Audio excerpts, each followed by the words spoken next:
Fox Sports. We are Fox Sports. We are Fox Sports. Today, two starters with spectacular stuff square off. King Felix rules his court in the cool Pacific Northwest, while the young erstwhile Archer practices his craft in the scorching Southeast. See which will rule the day and lead his band of merry men to victory.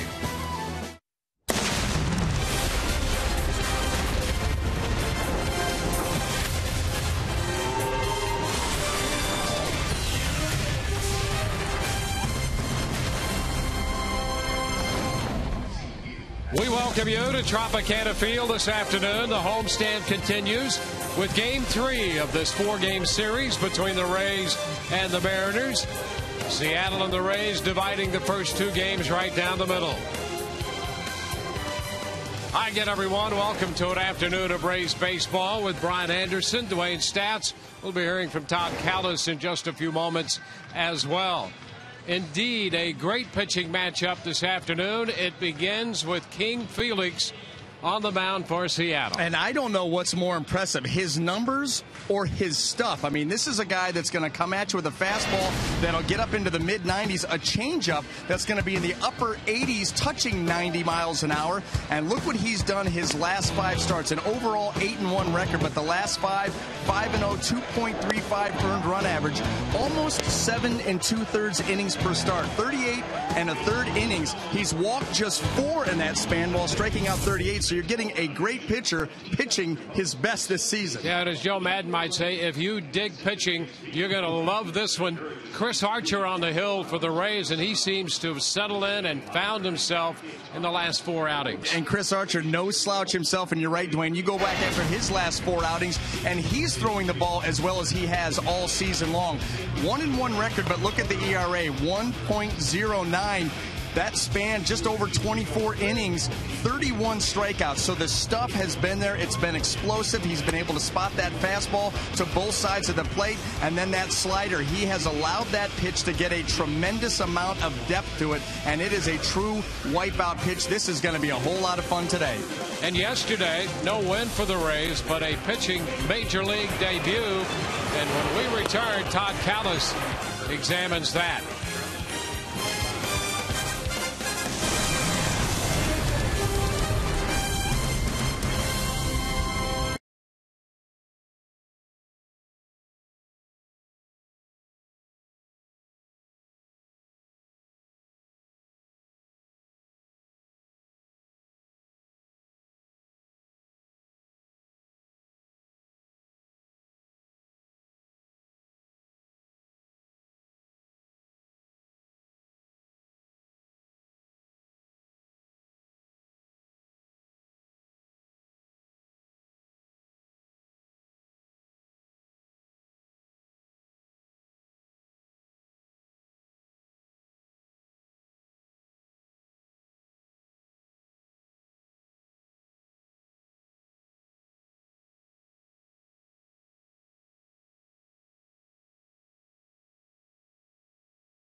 Baseball on Sun Sports, presented by Toyota. Let's go places.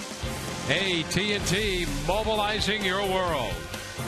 And by Checkers. Checkers brings big flavor for a small price. Feed your craving for quality for only $1. Cha-ching. Rays and the Mariners moments away. Let's go down to the field right now and Todd Callis. Todd? Yeah, Dwayne, it was a fun day for Kirby Yates and Kirby Yates' family and friends yesterday. And for his outing as his major league debut was so successful, he gets to carry out the lineup card today for the umpires meeting at home plate because he knows the grounds rules so well here at Tropicana Field. You know, it was funny. We had a 4:30 first pitch, and Kirby's family, that's 10:30 Hawaii time. They're 6 hours off in the summer. So Kirby's family didn't have the MLB TV package, but they got it just before the first pitch, and they're able to watch your coverage of the Rays telecast. And Kirby went 4 batters, 4 outs, a perfect inning and a third, similar to what he did at AAA Durham. Here's Joe Maddon's thoughts on the young right-hander. I've seen him last year in spring training, and then this year he's got a nice way about him. You saw the explosive fastball that jumps on a hitter, nice little slider, and then eventually popped the change on the last guy out. Just really a nice approach. He's a strike thrower, and I think he's going to be a very good major league relief pitcher. And there he is. That is a live shot. Lloyd McClendon coming in from the other dugout. Kirby Yates will hand off the Rays lineup card. We're ready for baseball in less than 3 minutes. Chris Archer against Felix Hernandez. Should be a fun one, gang. Enjoy all the action with Dwayne Stats and Brian Anderson coming up next on Sunsport.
Heads to the mound this afternoon to make his 13th start.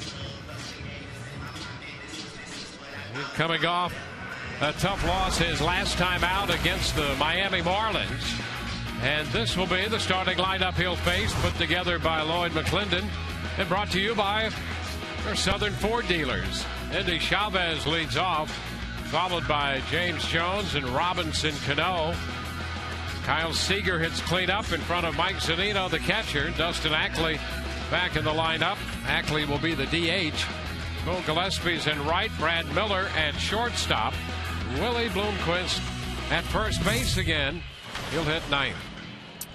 Well, that lineup will be going up against the Rays right-hander Chris Archer, making his 13th start of the season. There are the season numbers. The record even up 3-3, 3.73 earned run average. However, like we highlighted in the open, Chris has been throwing the ball much better recently. His last 4 starts covering 24 2/3 innings, a 1.09 earned run average, and 31 strikeouts while holding the opposition to a 193 average. And he'll be looking for his first career win over the Seattle ball club.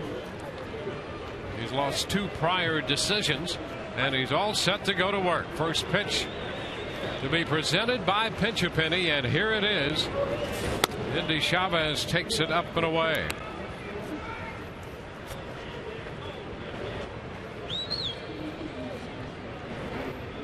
Chavez, veteran outfielder.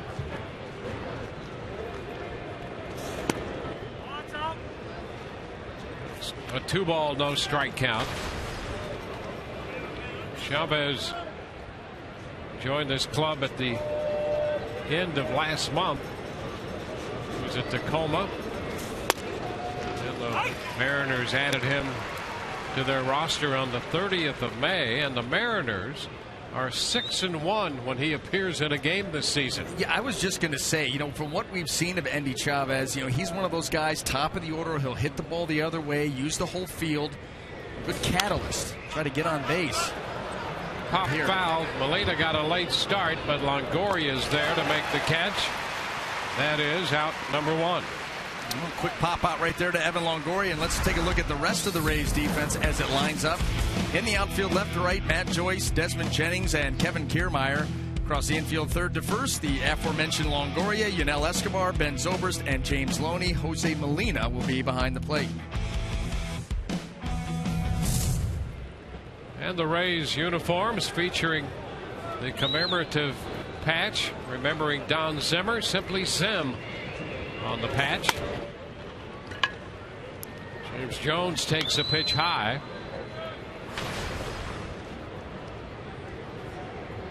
See Jones hitting .269. Product of the Seattle minor league system. 1-1.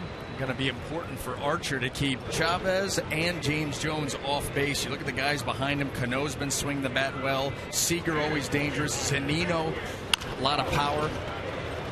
Zobrist at second takes care of Jones. So 2 up and 2 down. Our Toyota trend, the matchup, Felix Hernandez and Chris Archer. You can see over the last calendar year what an even match this turns out to be. I mean, how about that? I mean, very close in each and every category. Not giving up a lot of base runners, holding opponent's slugging percentage way down as well as average, in that ERA very comparable. So this could be, or should be on paper, a marquee low-scoring affair of 2 power righties.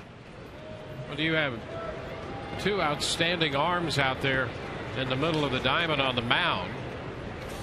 And a couple of offenses not exactly beating the doors down when it comes to scoring runs. Seattle 10th in the league, a little better recently in the general sense, and the Rays are 14th in the league in runs scored.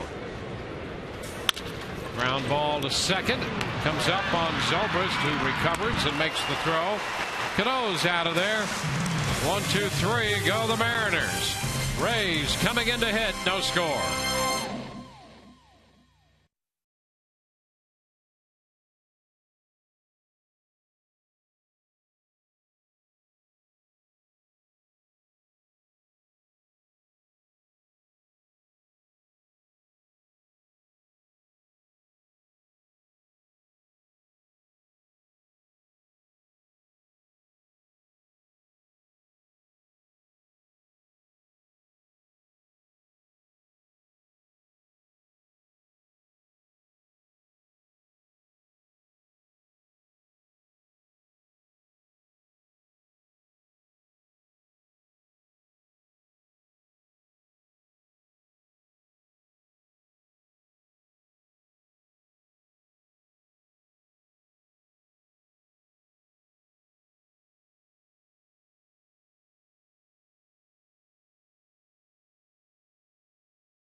We go to the bottom half of the first inning, and Felix Hernandez on the hill for the Seattle Mariners. Let's take a quick look at the lineup put together by Joe Madden and presented by your Southern Ford dealers.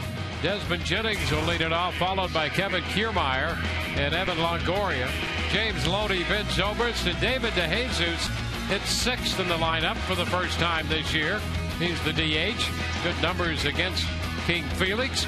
Matt Joy, Chanel Escobar, and Jose Molina, 7, 8, and 9 batters in the Rays lineup. Well, and they're going to go up against one of the best pitchers in all of Major League Baseball, right-hander Felix Hernandez, making his 14th start on the season, 8-1 record, ERA just over 2.5, 91 innings, 91 strikeouts, and he's throwing his best ball of the year. His last 5 starts, 5-0. Here's a bunt attempt by Desmond Jennings. Not a bad idea here on the first pitch, but he bunts it foul. Strike one. Well, you know, you bring Desmond Jennings to the top of the order. You think about speed, getting on base, try to move Felix Hernandez around. Not a bad idea at all. See Desmond at 238. His on base percentage right now at 331. 1 ball and 1 strike. That's one thing the Rays had hoped to do coming out of spring training, to get that on base percentage for Desmond up around 350 or better. Feeling that would make a significant difference to setting the table for this lineup and overall for the offense. And you know, early in the year he was teasing everybody. That was up around 380. Well, you could get your leadoff guy in that range. You know, ideally, you'd love to have that, you know, that 380 to 400 on base. Only a few guys, you know, capable of doing that. But obviously, the more that Desmond Jennings is on base, the better this offense, in theory, should become. 2 balls, 2 strikes. And Jennings out on strikes. Zunino digs it out of the dirt, throws it down to first to complete the strikeout. Well, let's take a quick look at the Seattle defense as it lines up behind Felix this afternoon. In the outfield, left to right, Andy Chavez, James Jones, and Cole Gillespie. Across the infield, third to first, Kyle Seager, Brad Miller, Robinson Cano, and Willie Bloomquist.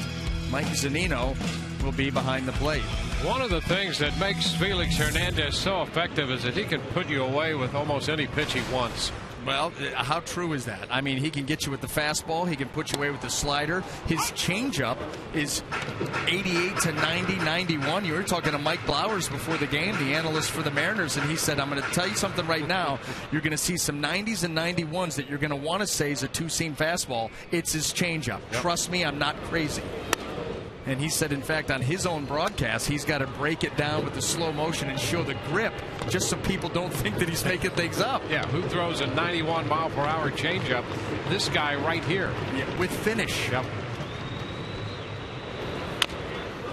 Chop, that's a foul ball.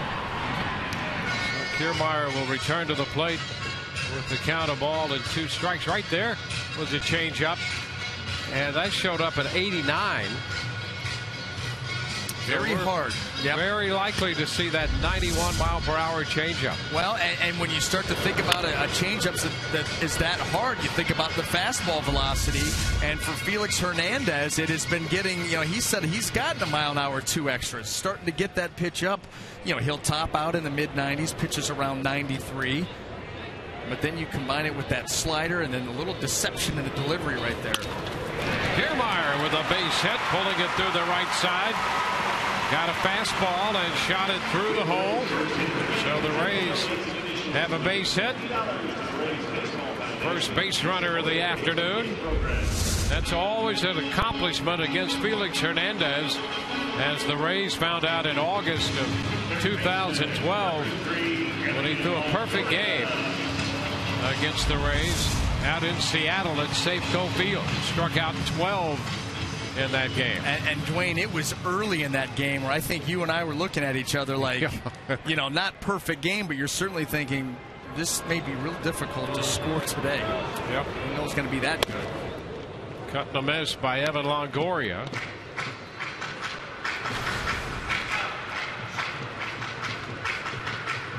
Chapman with a 7-game hitting streak.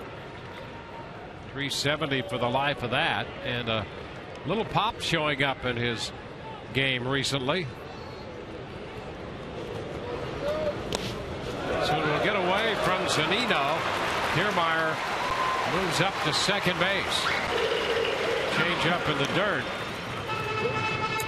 Now, a guy like Kiermaier, you know, good speed on the base paths. This ball just bounced too far away. You can see the changeup grip, and this down in the dirt, and Zunino off the glove, not able to smother it and keep it in front.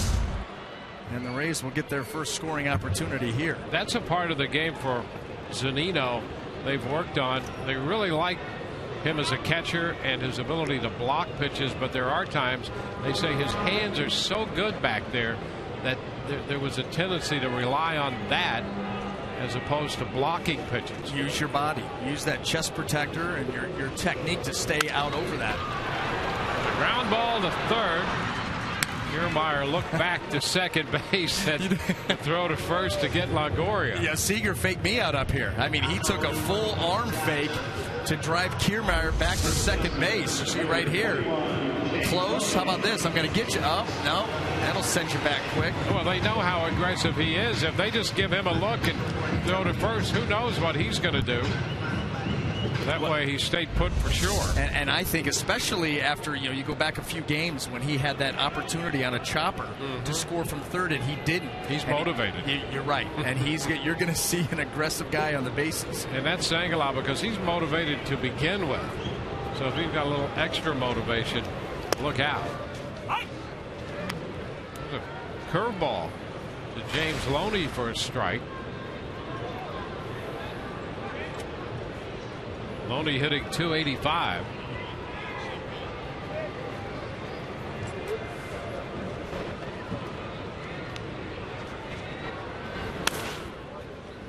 One and one.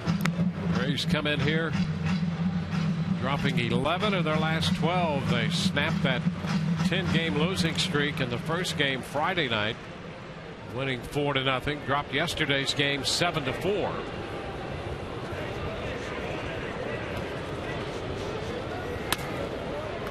Pitch is down. 2-1. With the Rays sitting right now at 24-39. Joe Madden, sort of a general goal, has set the 500 mark. He's trying to get back to 500. And to do that, what, 26-11? It's way over 500. Got the work cut out for him, that's for sure. But you know what? The beauty of any kind of game and any kind of sport is it's just one day at a time. You're not going to get them all back at once, and you're not going to lose it all at once. So you put yourself in a tremendous hole. I mean, this team's got the worst record in Major League Baseball. And the only way you make progress is to play it one game at a time. Right, every day. So we'll see. There's strike three call. Loney caught looking at the fastball. The Rays leave a man. We go to the second. No score.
And that gentleman right there is a major fan.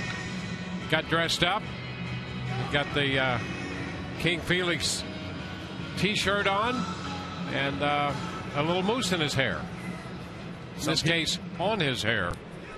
Some people prefer hairspray. Yep. He likes the mousse. Kyle Seager's going to open the second. Seager, Zunino, and Ackley against Chris Archer.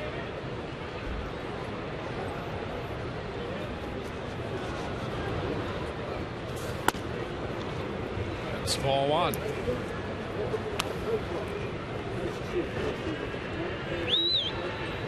Archer had a 1-2-3 first with a couple ground ball outs, and that ground ball rate up a little bit. He's around a little over 50% ground balls this year.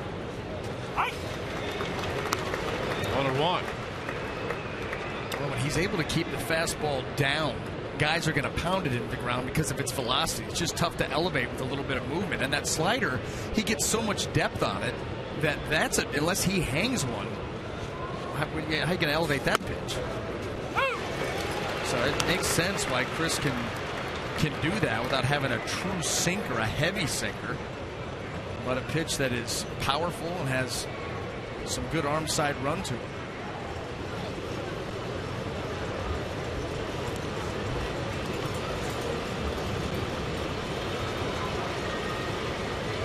Ball, 2 strikes.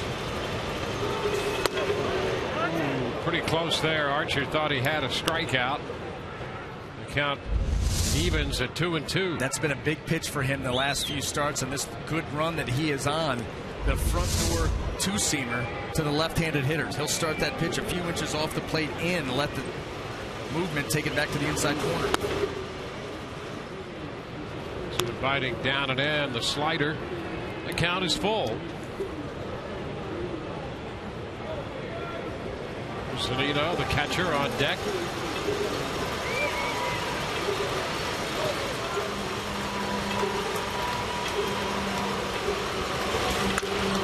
High fly ball, deep to right. Kiermaier in front of the wall. He's got it. Kiermaier got back there about a half step from the wall, waited, and hauls that long fly ball in. 1 gone. Now, when you get to a full count, you don't want to start off an inning with a walk, so he's going to try to come back with that pitch, but this one leaks back to the middle, and Seager just under it a hair. Enough. Good swing, but that ball was skied high, and Kiermaier able to secure it right in front of the wall. 1 out. Just a little bit of tension on the mound for a moment, for just a slight moment. Oh yeah, because you know that the contact was good, yeah, and you know it was hit high. Now the question, is it far enough? You got to wait a while. This pitch in on Zunino, and it hits him. So that 1-0 pitch, and Zunino heads to first. And Joe Madden wants a little clarification from Todd Tishner on this one. Well, you see it running in, and you see it clearly hits that right forearm.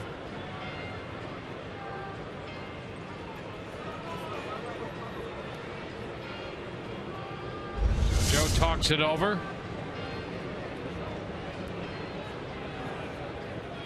Yeah, Joe may be wondering if there was a swing. You started to see Zunino go with the bat, and as that ball, as he's starting to go forward and the ball's running up and in, you're going to see it right here. He starts to go, ball runs up and in, clearly not a swing, and it definitely hit him.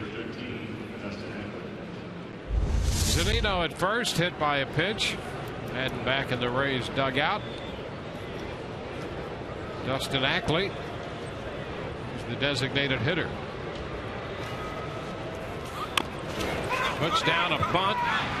Nice throw down to second on the quick pickup by Molina, but it's going to be a foul ball. Let's take a look at this play again. Well, Ackley's going to turn and square, and you see that left foot coming over. He called it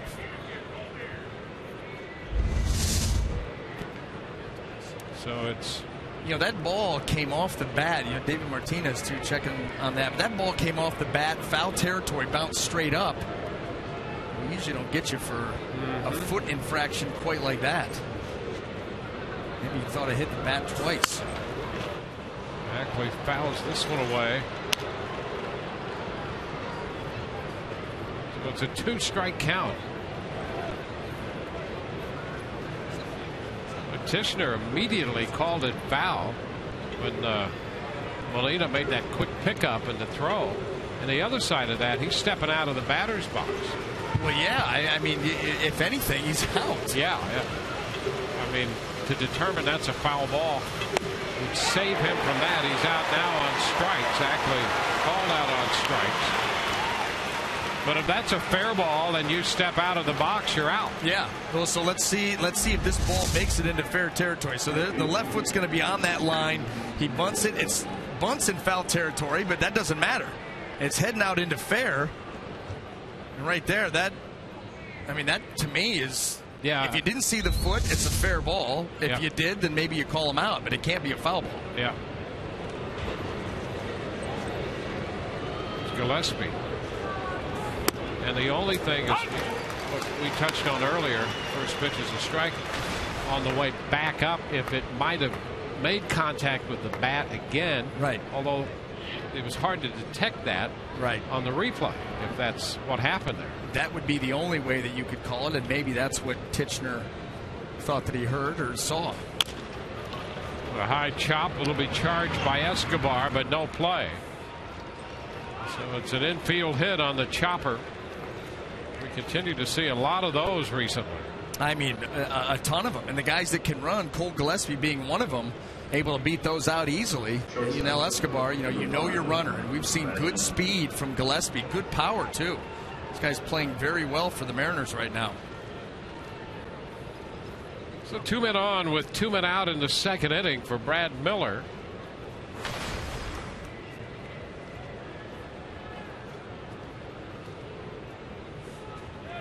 We're in here.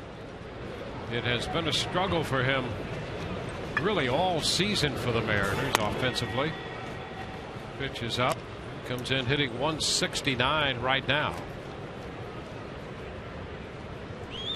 And Lloyd McClendon just continues to run him out there. No other choice to be made, hoping that he somehow can come out of the funk that he's been in the first couple of months.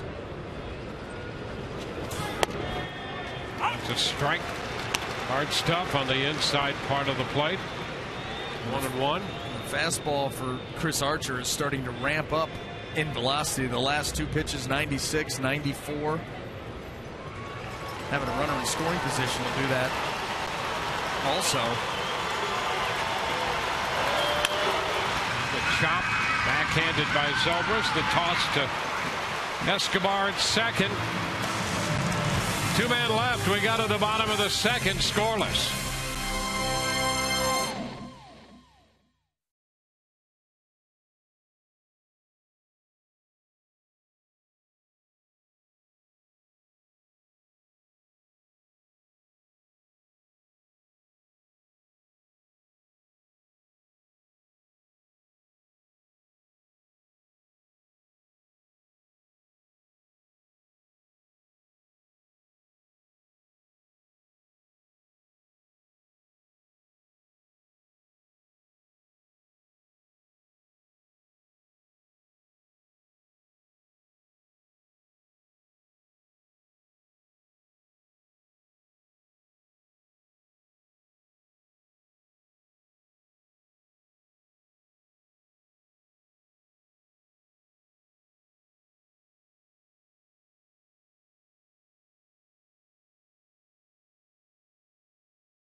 His share of good outfield, talking with Kiermaier on how to approach the wall and get back there and maybe not be encumbered if you have to get back there and leap.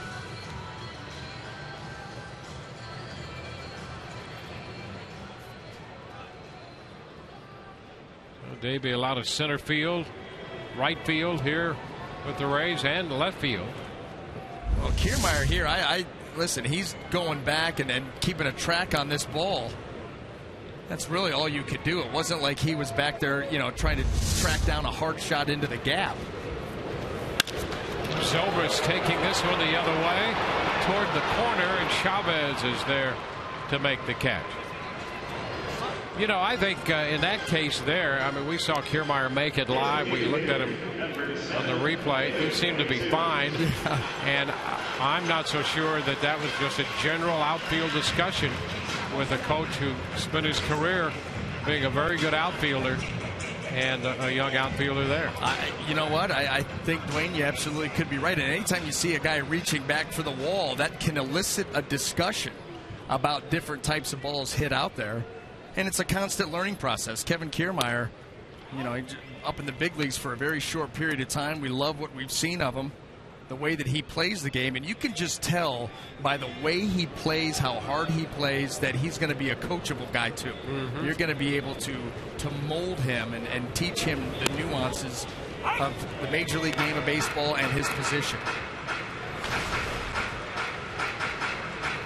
How about these numbers for DeJesus against Felix Hernandez? .324 with a home run, and so the Rays have him in there as the DH, dropping him down into the 6th spot in the order. First time he's been there for the Rays. A 2-1 count.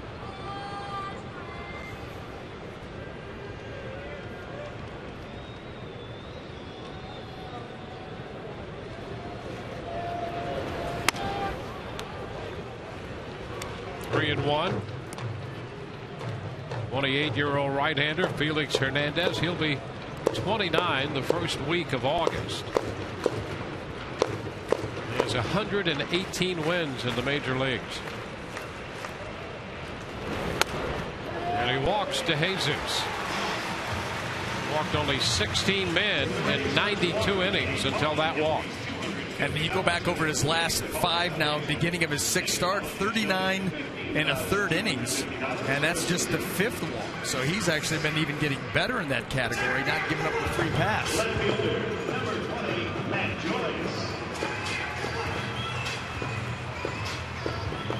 Here's Matt Joyce.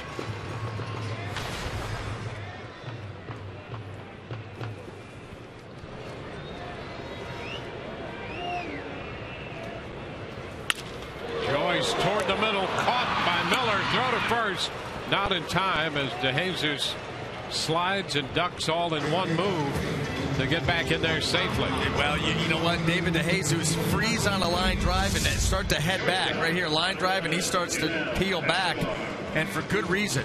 Brad Miller was well positioned to take that what should have been a base hit away from Matt Joyce and make a play on DeJesus. Sometimes you just freeze on those line drives. That's not enough. You got to freeze and really start to lean or head back until you see it through.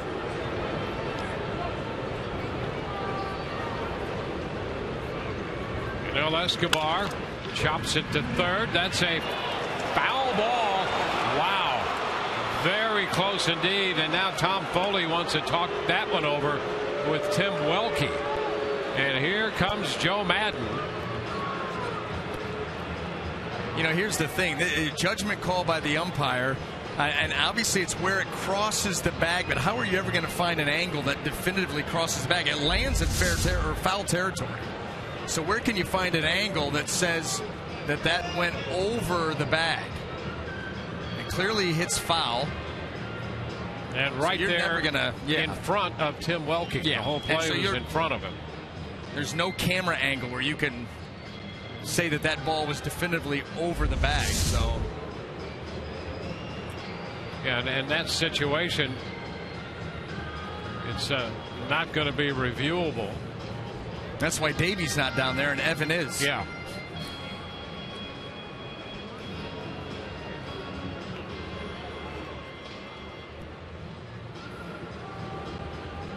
And so Madden concludes his conversation with the crew chief.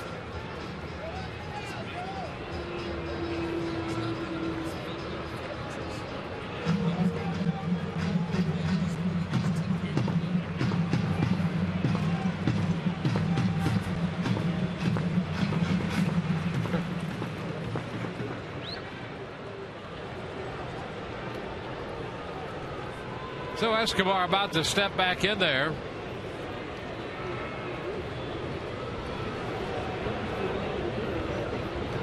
The Rays would like one of those choppers just to be 3 or 4 or 5 inches the other way. Get them set up in some kind of business against Felix Hernandez, because we all know how difficult those opportunities can be. Yeah, you take any bit of fortune that you can off a pitcher like Hernandez.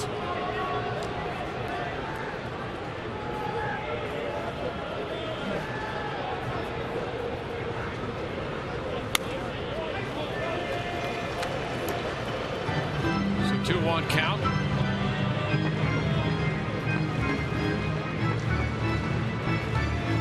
Jose Molina is on deck.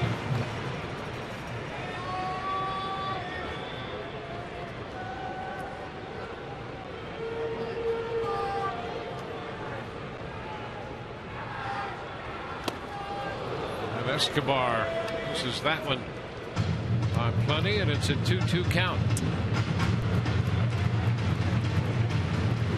Take a walk and clear the head after a pitch like that from Hernandez. That breaking ball with good tilt and good depth to it, and he started it on the inner half, broke it to the middle. It's one that you're expecting middle away, breaking off the plate. And strike 3 right there on the edge.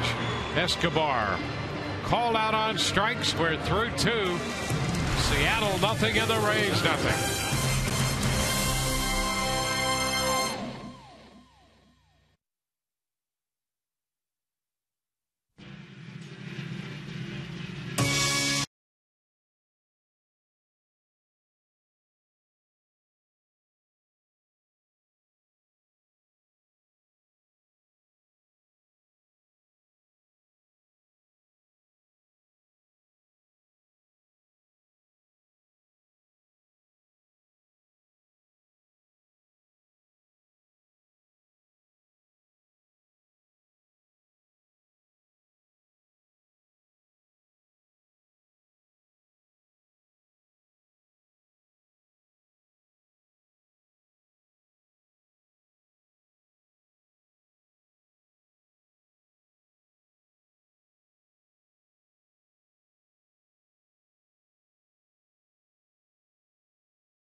Chris Archer and Felix Hernandez scoreless through 2 innings. Last game, Archer lost 1-0. We asked him about his performance against the Marlins when he only allowed that bases-loaded walk as the only run. I'm never satisfied. It's good to go 7 strong innings for the first time since Kansas City, the second start of the season. That's good. But I feel like I could have been better in that game. And not from the standpoint of just not walking that guy with the bases loaded, but just all around, I look and there's areas where I could have made better pitches. Always the perfectionists, not just the Christian Yelich walk bothered him. It was other pitches during the game, guys. All right, here's a first pitch strike to get ahead of Willie Bloomquist, you see his line from the Marlins in that 1-0 loss. He was missing a slider, 0-2. It shows you a sense of maturity because, you know, let's go to that Christian Yelich walk. He walks in a run there. Well, guess what? There were some pitches made that allowed the bases to be loaded. So it's not just about the pitch that walked Yelich. He's probably thinking back, you know what? I was in that position to begin with because of some pitches I'd like to have back. And that's what you're always trying to do. And that's why it's a good thing. It can also be a dangerous thing. A starting pitcher with so much time on his hands, you can really overthink things. But if you've got a few pitches from start to start that you'd like another crack at, you try to pick at some things you did well, you didn't do well, and make the adjustments going forward. And that's how you get better and better.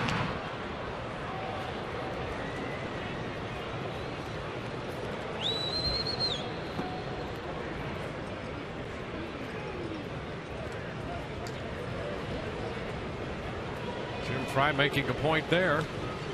Yeah. Yep. That's quite demonstrative. Foul ball sounded as if maybe they cracked the bat on that one, and the count is still 1 ball, 2 strikes. Joe with Jim Hickey, the Rays pitching coach over there.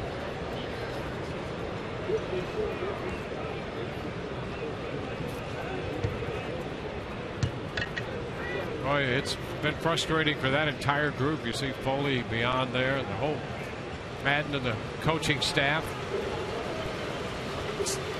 Looking for answers. Yep. Looking for something.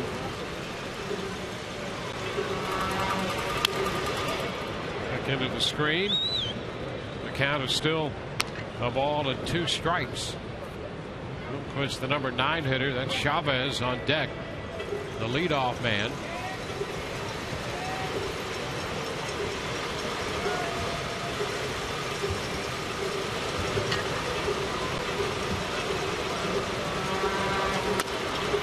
Chop left side, cutting across Longoria, the throw to first in time. So Evan, anything you can get to your left coming in, he's going to take it and make the play. And the only way he was going to make that play was to get the chop before it bounced again. If this ball makes it to the turf, to the dirt, you're not going to get Bloomquist. But Evan was hustling, went a long way, and once you're able to glove it, now you could throw on the run and retire Willie.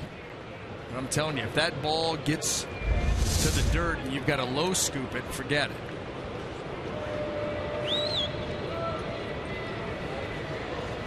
Now Chavez. There's a strike. Chavez taking the changeup. Well, you know what? He's going to see a number of left-handed hitters in this game. Been looking for places to try to fit that pitch in.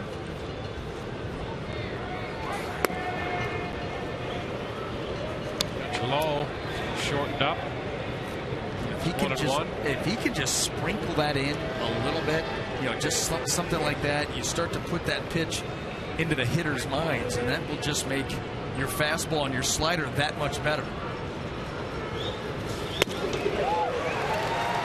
Like sprinkling it in. There you go. It's 1-2 now. I mean, and you see the grip, and he throws it well with conviction. And that's the swing that you get. Guess what? Now when you come with that 95 to 97, it's going to look like it's 100. Chopper, this will be charged by Zobrist, and the toss to first. So 2 up, 2 down. Look for the reading with the Rays insert in the Tampa Bay Times today. Find out how your kids can read their way to the ballpark with Evan Longoria this summer. Reading with the Rays, presented by the Suncoast Credit Union, the Rays Baseball Foundation, and the Tampa Bay Times newspaper and education.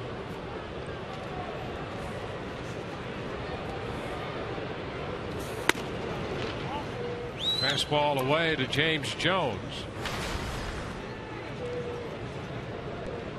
Archer with a couple changeups and a sequence of pitches to Chavez as he starts his second time through the order.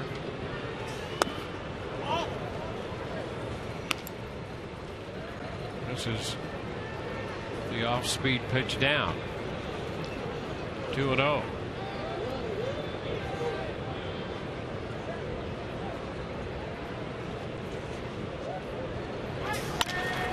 Chopper through the middle. Base hit into center. Jones is aboard. And Archer not at all happy with himself. That was going to be a ridiculously tough play because of how hard this was hit.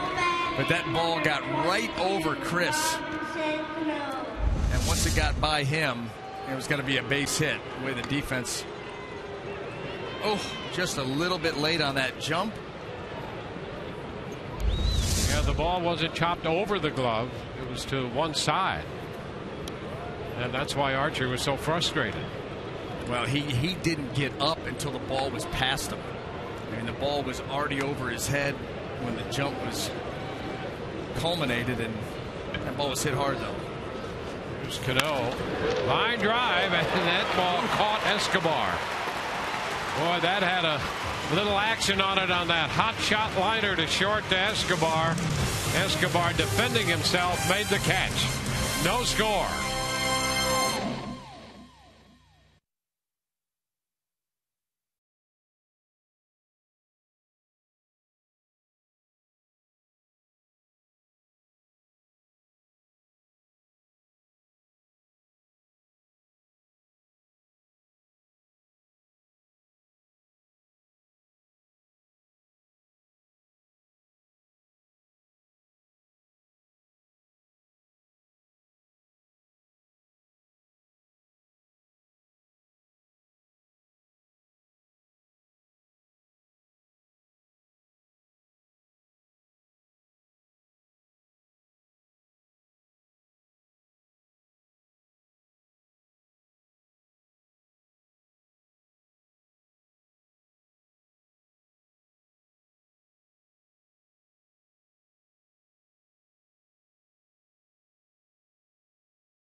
To tweet your photo using hashtag #SunSportsFanPhoto for a chance to have it shown at our broadcast later in the game. Brought to you by AT&T.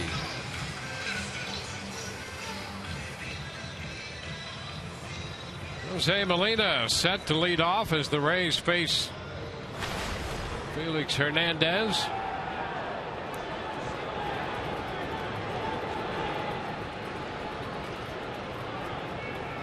Molina starts the night, the afternoon, hitting .136. Picked up a run batted in here Friday night, his first of the year.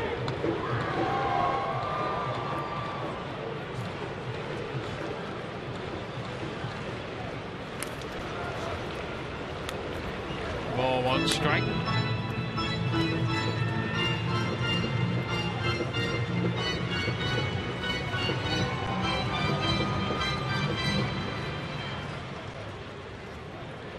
Jennings next, and then Kiermaier. It's a ball, 2-strike count. Desmond on deck.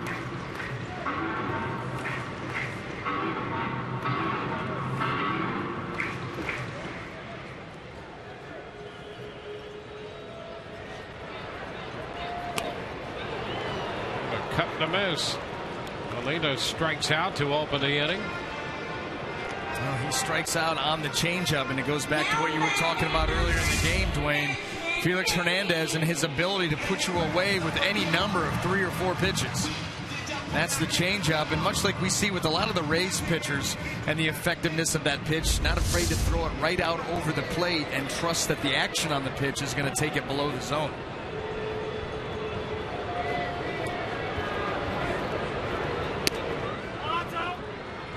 Jennings takes a pitch a little bit outside. 1-0.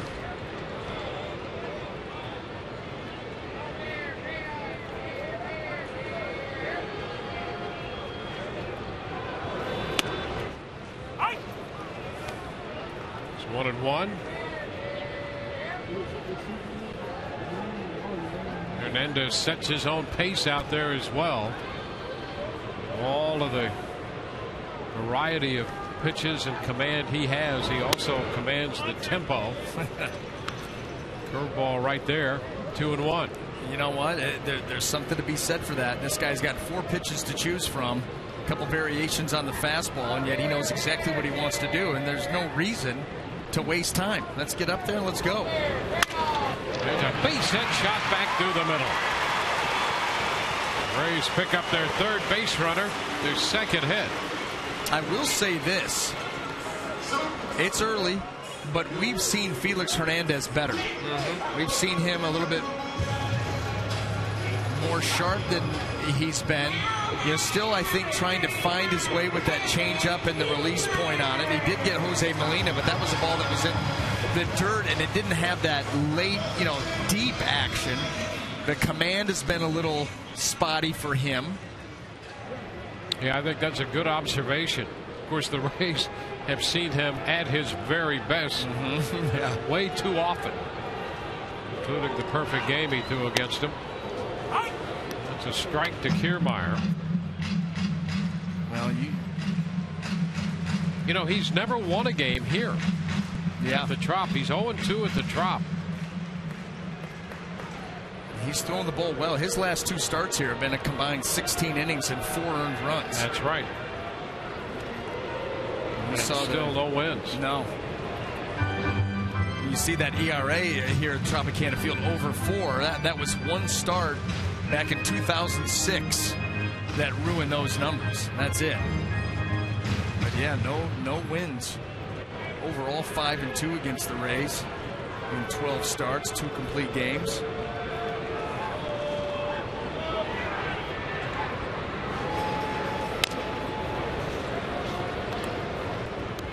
2 strikes now to Kiermaier. As domes go. He started a game in the Tokyo Dome. Didn't get a win there. And here at Tropicana Field, no wins and 2 decisions.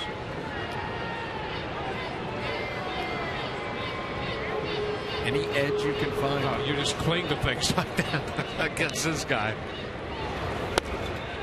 Cut and a miss. Kiermaier's out on strikes. Wow, it looked like he was going to hump up here. Like he gave it a little bit extra. Watch the little turn here. Change up grip. Here you go. And it just never gets there. And Kiermaier right out over the top of it. Yeah, if you start believing his body language, then he springs a changeup on you. Yeah, well, see, that's the thing, too. I mean, the way that he shot out of that, that little coil that he has and exploded towards home plate, you're like, here comes a hard-breaking ball with a fastball. Well, again, you can't read that into that either.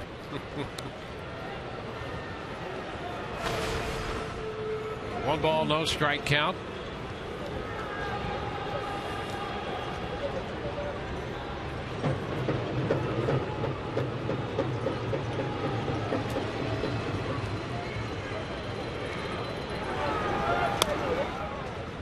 Strike to Evan.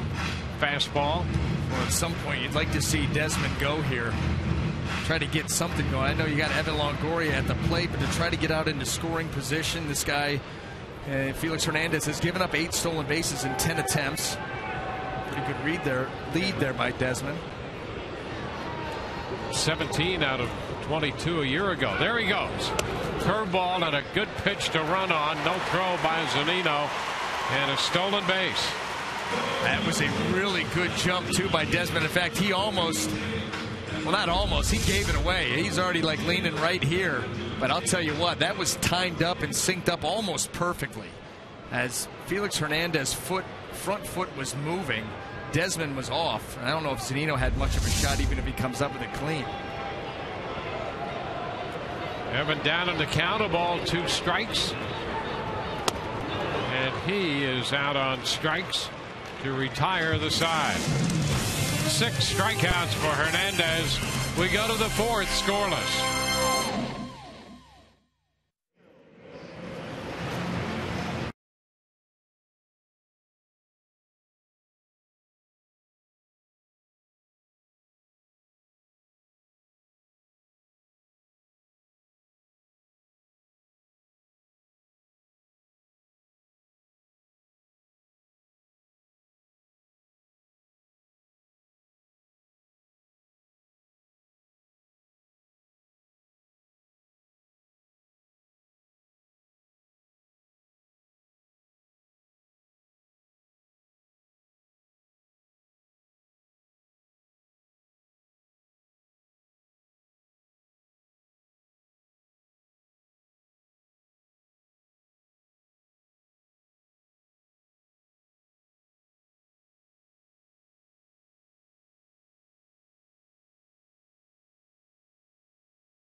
And the Rays. Chris Archer against Felix Hernandez, and a premier pitching matchup. 2 of the top arms in the game right now. Well, the Rays broadcast auction right around the corner. Don't miss it, coming up Tuesday, June 10th. Fans will have the chance to bid on one-of-a-kind Rays experiences. Even a trip to the All-Star game in Minnesota. Proceeds benefit the Rays Baseball Foundation and the Tampa General Hospital Foundation. Visit RaysBaseball.com/broadcast auction for more details.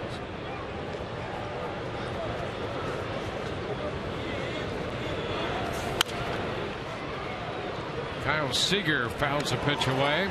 Out of play. Seager sent Kiermaier back to the wall in right field in the 2nd inning. Kiermaier made the catch. And apparently that young man did as well, a souvenir. And a lesson. All wrapped in one. Another foul ball to the left and out of play.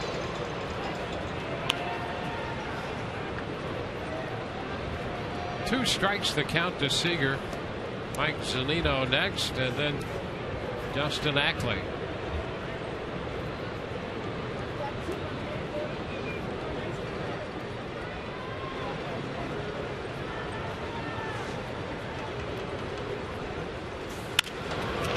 Into center field. Jennings back a few steps. That'll be the first down in the 4th.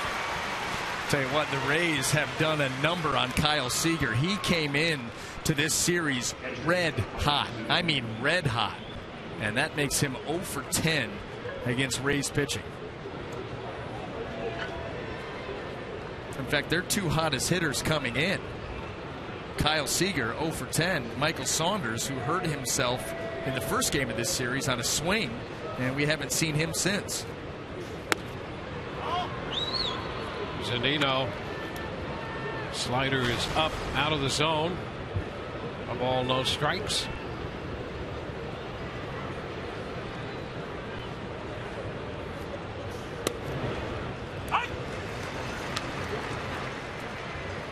One. I think Zunino, one of those guys that you have to watch when he is catching Felix Hernandez.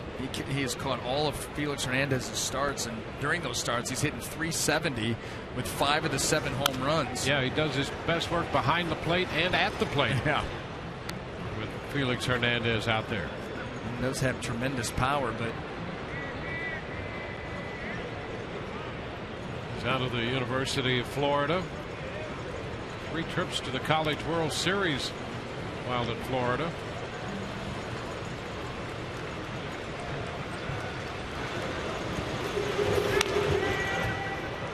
Fouled that one back. And the Mariners think they respect his power already. Good power, but they think he could blossom into a big-time power guy. We've seen a couple balls come off his bat with, some juice. Deep, foul fly balls. And the ball just has that tendency to just jump. He takes this one for strike 3. Fastball. In the upper 90s, 97 on Argon. Just buries this pitch. Splits Jose Molina, catches that outside corner. Boy, great job of Chris Archer. And he knew it too. As soon as that ball left the hand and he saw there would be no swing, he knew he was going to get that strikeout. Ackley takes one high. Oakland has a 6-0 lead in the top of the 3rd at Baltimore. John Jaso, the former Ray, thought he had a grand slam but lost it to replay. Fly ball the other way. Joyce there to make the catch. Ackley's out. 1, 2, 3. Go the Mariners. Bottom of the 4th coming up. No score.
Bottom of the 4th inning with no score.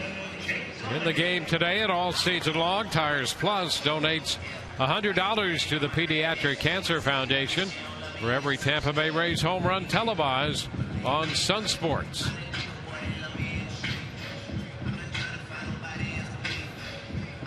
Rays facing Felix Hernandez today, and James Loney will lead off the bottom of the 4th, middle of the order against King Felix, Loney, Zobrist, and DeJesus. More on that Oakland-Baltimore game. Jaso did get a double after losing the grand slam to the replay, and Brandon Moss, 3 hitters later, did hit a grand slam, his 16th home run of the year. And it's 6-0 Oakland in the top of the 3rd at Baltimore. James Loney connecting yesterday in the 2nd inning. His 3rd home run of the year. Takes a pitch too high. It's 1-1. And every once in a while, James Loney will flash that power. Too, you take a look at that, the swing mechanics, very little as far as the step goes. He's kind of spread out a little bit, and he just has a load and then lets the hands go. Keeps things simple at the plate. That's another reason why he's able to be so consistent and to have been so consistent his time here with the Rays. See some of these guys, they've got a 2 or 3 part swing. There's a lot of moving parts, a lot of things to keep in sync all the time. James Loney keeps it pretty simple. Yeah, simple is better in most everything. It results in a lot of line drives. That time the changeup gets him. You know, we said last inning, I said last inning, that Felix Hernandez, you know, we've seen him better. Well, guess what? He's starting to get that changeup down. He's got a number of swings and misses on it, and he's starting to round himself into shape here. Well, the last 5 outs have been strikeouts. You try to look for anything because he is so good and has been so good. But he is certainly getting better as this game moves along. There's a first pitch curveball in there for a strike. And Zobrist, fly ball into left his first time.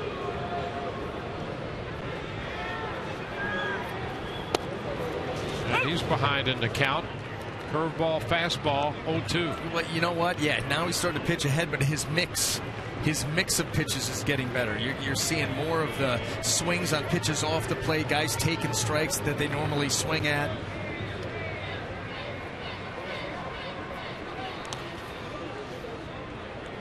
One and two. Thing is, he gives you a lot to think about. You know, he'll throw the fastball to both sides of the plate. He's got the curveball, the slider, the changeup. Yeah, that hard changeup in the dirt. Not only hard to hit, but hard to catch for Zunino. You think changeup, you don't think 90. No. But that's what you get from him. And he strikes out Zobrist, and that was another hard changeup. It sure was, and that one almost got away from Zunino. 89-90. Yeah, this is a lot of guys' fastball. You see where Zunino got in trouble there, where they continued to work on him. This ball's in the middle of his body. Look, he tries to backhand it. Yep. And that's when you can catch. He's fortunate that didn't catch more of the heel of that glove. That bounds away. Ben Zobrist is on first. You want to flip that glove over, try to smother, keep that ball in front of you, and not try to pick it. That goes back to his confidence in his hands. They're really good, but you don't want to be doing that on a regular basis behind the plate. Here's DeJesus hitting one down the line in right. That's a fair ball in play, and DeJesus will go to second with a double. Clint Fagan down the line to make the call. Well, DeJesus has had some success against Felix Hernandez, and we'll watch the flight of this one.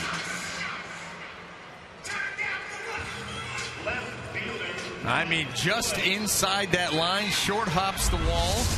And David DeJesus, who's had a history of success off of Felix Hernandez, is able to get a 2-out double and give the Rays another scoring opportunity. Well, it'll be the third time in the first 4 innings that the Rays have managed to put a man as far as second. 2 outs this time for Matt Joyce.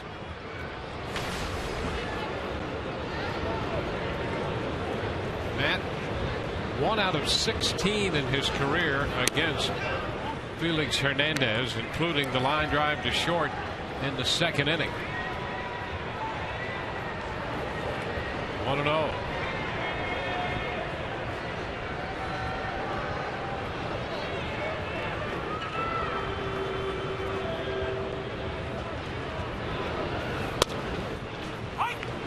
It's a strike. 1-1.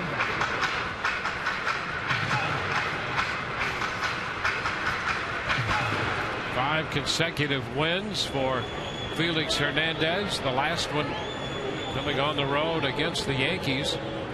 He beat them 6-2.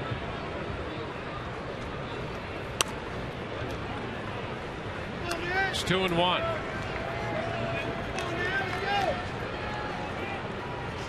His last 5 decisions, starting with a win over the Rays out in Seattle, then Minnesota, then Houston, then the Angels, and then the Yankees. Joyce cut and a miss, but a couple of change-ups in this sequence of pitches to Joyce. Watch how he really sells it too. And we talk about good arm speed on a changeup. Felix Hernandez sells it with his body too. I mean, he really comes out of that crouch, pushes off towards home plate like he means business with something hard. And although that changeup is hard, it's still a changeup. Pitch popped up. Left side, Seager into foul territory. And the Rays will leave a man at second base in the 4th inning. On to the 5th. Seattle nothing, the Rays nothing.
The old ballpark right here.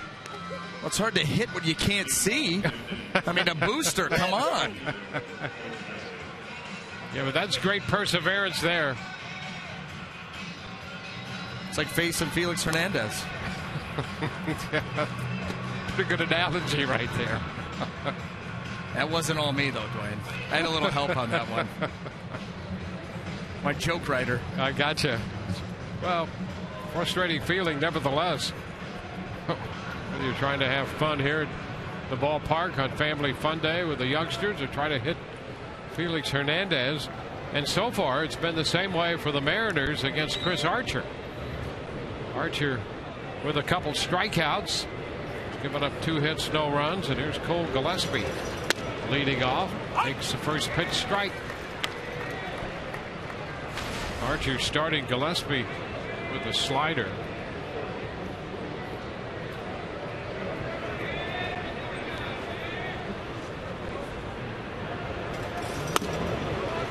Now late swing on the mid-90s fastball.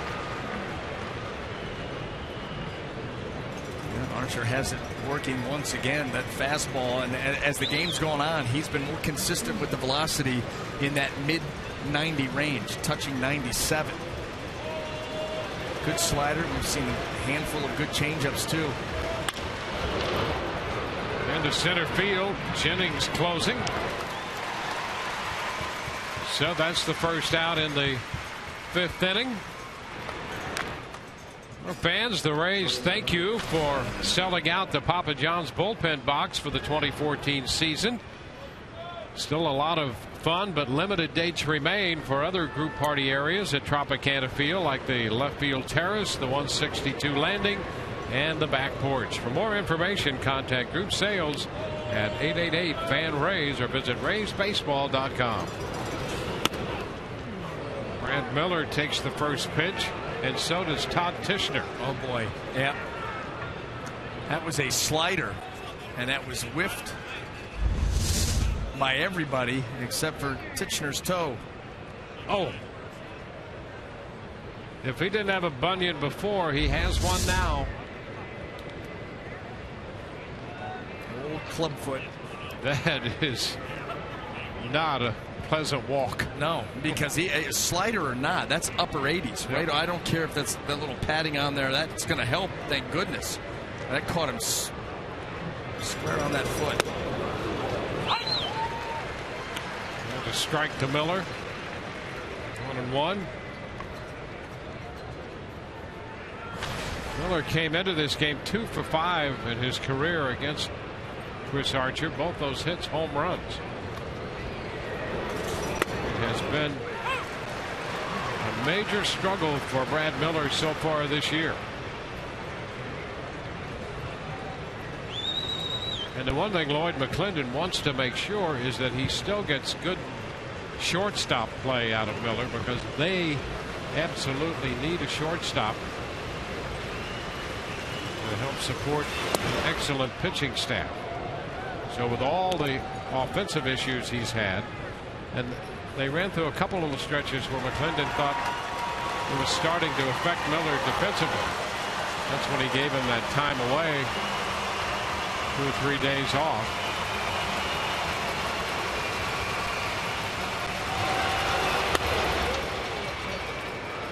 Full count now to the Mariner shortstop.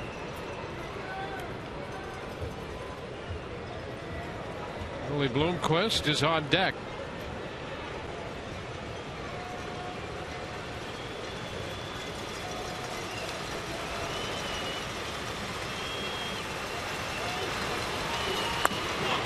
And ball 4. A 1-out walk to the number 8 hitter. And that's one of those at-bats, pitch sequences that Chris Archer will reflect on this game. You know, he win or lose, he's always looking to improve. And you've got a guy really struggling at the plate right now, swinging the bat, Brad Miller, and you end up losing him.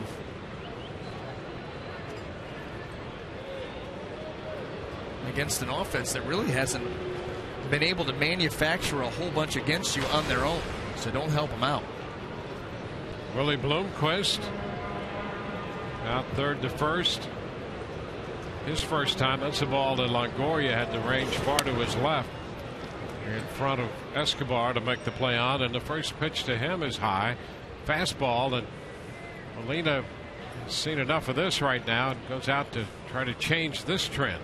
And that's smart. You know, you see a guy like Chris Archer, a young pitcher, get overamped and start missing a few fastballs, a few pitches up in the zone. You start to realize that maybe he's a little bit too amped right now. Maybe he's jumping towards home plate a little bit too soon. And just like Tommy Lasorda was talking about yesterday when he was talking about American pitchers and speaking about Alex Cobb's delivery with the pause. You know, sometimes pitchers will get going so smooth that they get headed towards home plate a little bit too soon. That does not work out very well. The base hit the other way into shallow right. Kiermaier trying to position himself if he could get Miller to hold up, thinking of an outside chance at a play at second base, but the single moves Miller to second, puts Bloomquist aboard. Well, you know what, though? That was a nice attempt by Kiermaier in sticking the glove up. You know, you'll do that as a signal that I'm about to catch this. And so you're trying to watch Brad Miller. Okay, he's going to go halfway. I'm reading, and then he sticks the glove up. That's just to say, you know, I may have a chance at catching this, trying to lure Brad Miller to stay there. Because if he does, he's got a good arm, a strong arm. He could come up and try to make a play, but Brad Miller not buying it. Now the top of the order into Chavez. So a walk and an opposite field hit. The Mariners have a threat.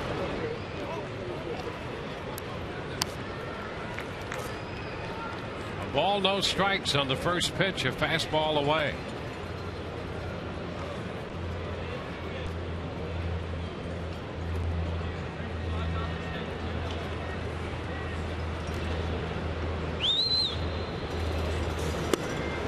That's a strike.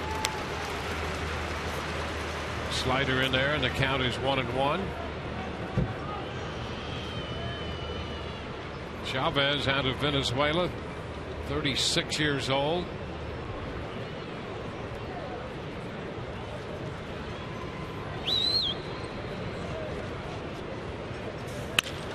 Line drive, base hit into right. Kiermaier with the pickup. Miller's going to be held at third, and the bases are loaded. Kiermaier charging that ball with a great arm, and Miller stays at third. I think that in a little bit of lead too, you're thinking to yourself, as soon as this ball's hit, it's going to get to him quick. Don't even think about it, because Kiermaier will gun you.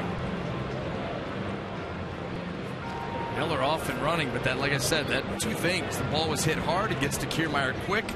He's got a good arm and a quick release. So you hold him up. Rich Donnelly down there at third base, the third base coach for Lloyd McClendon.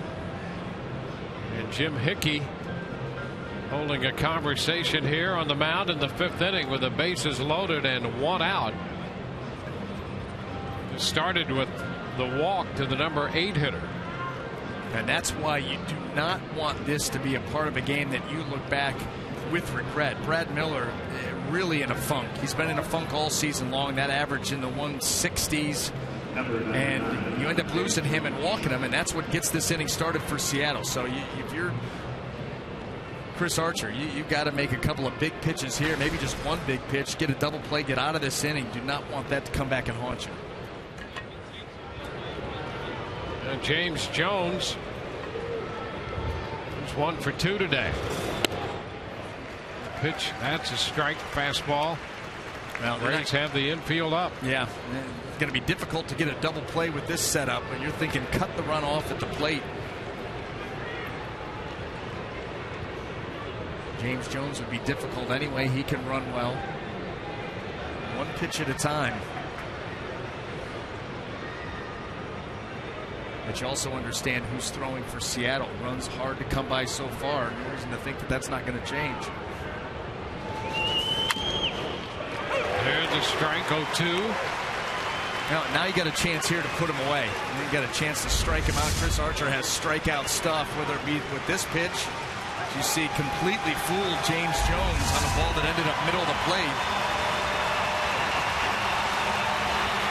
You could move this even closer to him and either get something off the handle.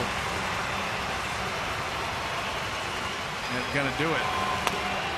Oh. And he was hoping to have that one come back and get the corner. I think he did. I think he did. This looks like a good pitch. Well, it's on the plate. Could have. Yep.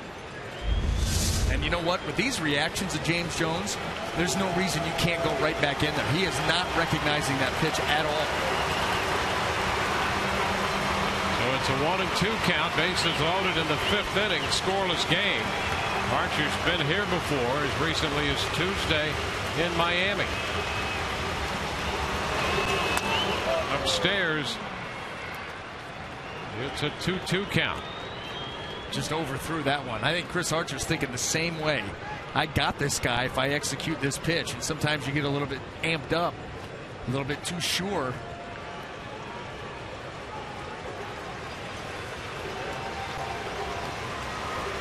One out, Miller third, Bloomquist at second, Chavez at first, and the 2-2 to Jones.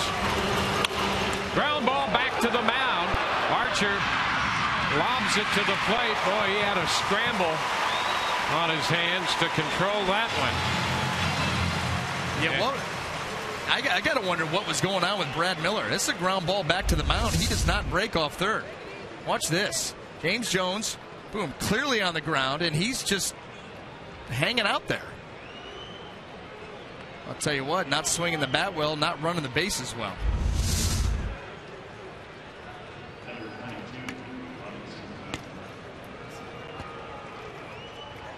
So the bases are still loaded with 2 outs. Jones reaching on what turned out to be a fielder's choice. That ball hit back to the mound, and Archer scrambled to control it. Finally did, and that soft lob to the plate in time to cut down Miller. Yeah, and that lob, I don't know if I want to see that again. A little shot put jump shot. Now he has to face Robinson Cano with the bases loaded. First pitch, a fastball outside. 1-0 the count. Cano line to short in the third. It was that hard line drive that caught Escobar.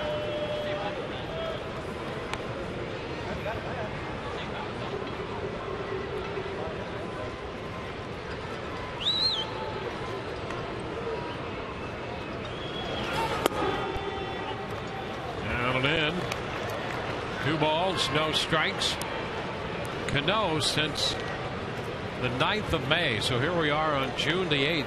So for almost a month coming into this game, he's been hitting .396. Leads the league in hitting starting play today at .332. And now ball 3. So the bases loaded and 2 outs here in the 5th. It's a 3-0 count on Robinson Cano in a scoreless game. The long road back for Chris Archer is going to be very difficult. But you know what? He's got the kind of stuff to be able to get it done. You've just got to think one pitch at a time right here. Make a pitch.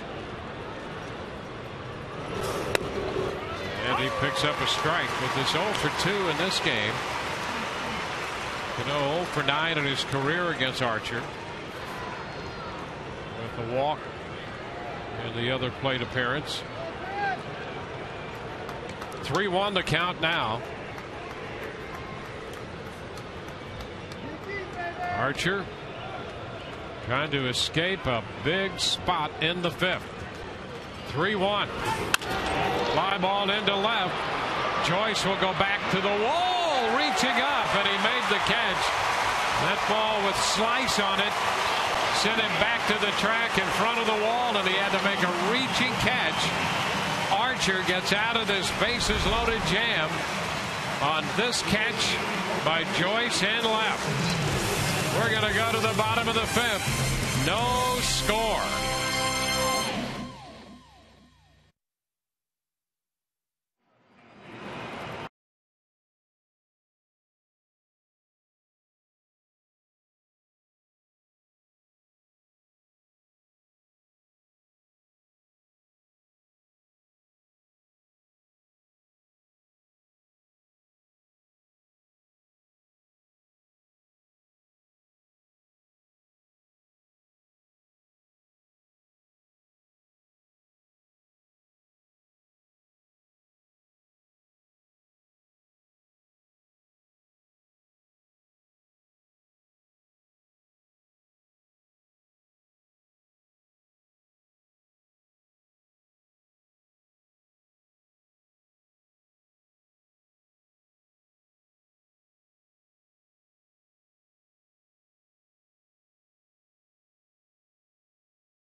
Against the Mariners, and here's the catch by Matt Joyce. Getting twisted around, and look at that, a snow cone grab, and then he bangs into the wall. I mean, that ball, and that's a good teammate right there. When you stand out there and acknowledge a guy out in front of the dugout, in front of the crowd for a play like that, good move, classy move by Chris Archer. That could be the difference right there between a win and a loss. That ball gets over that glove another couple inches. You're thinking at least 3 runs.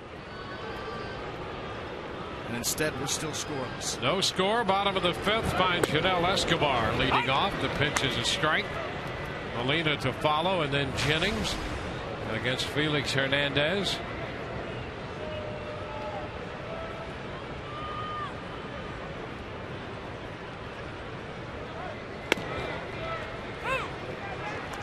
Two. Felix Hernandez out of Venezuela. He was a Freddie Garcia fan as a youngster. And there was a guy who could throw any number of pitches. Wound up some very good years in a Seattle Mariners uniform. In fact, he also wore number 34. Felix Hernandez sporting that same number.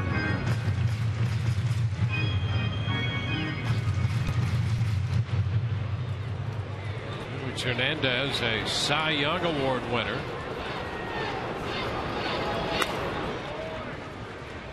Two and two. He won 19 games in 2009, was 19-5, and then won the Cy Young in 2010 when he was just 13-12, but no support at all that year with a 2.27 ERA. And he strikes out Escobar. Well, we've seen a variety of pitches, including that changeup. Boy, you go through the lineup this last time. It's second time through the lineup. 5 strikeouts so far through the first 8 hitters the second time through. All changeups. Well, that's that is his big put away pitch, righties and lefties. He's not afraid to use it against either one, and he's found the release point. Early on that pitch, he was too far in the dirt, too many that were left up. But as it's gone on, as good pitchers do, they continue to use their other pitches to buy a little bit of time, start to find the feel of that pitch, and now he's off and running.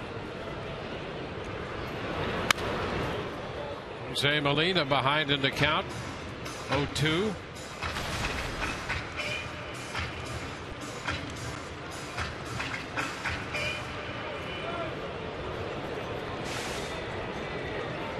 Felix Hernandez 8-1.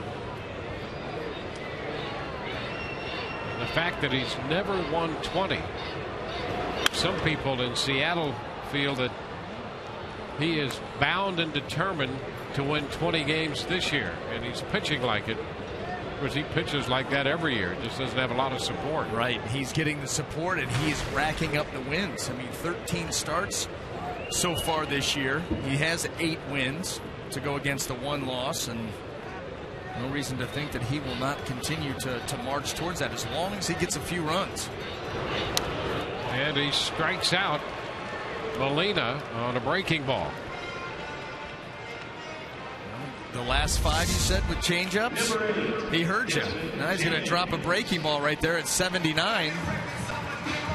Just so many weapons. So many weapons and so many different ways to get you out. Not to mention a good feel of pitching to begin with. Well, you go through this scorecard. 8 of the last 9 outs have been recorded on strikeouts. Here's Desmond Jennings. There's a strike.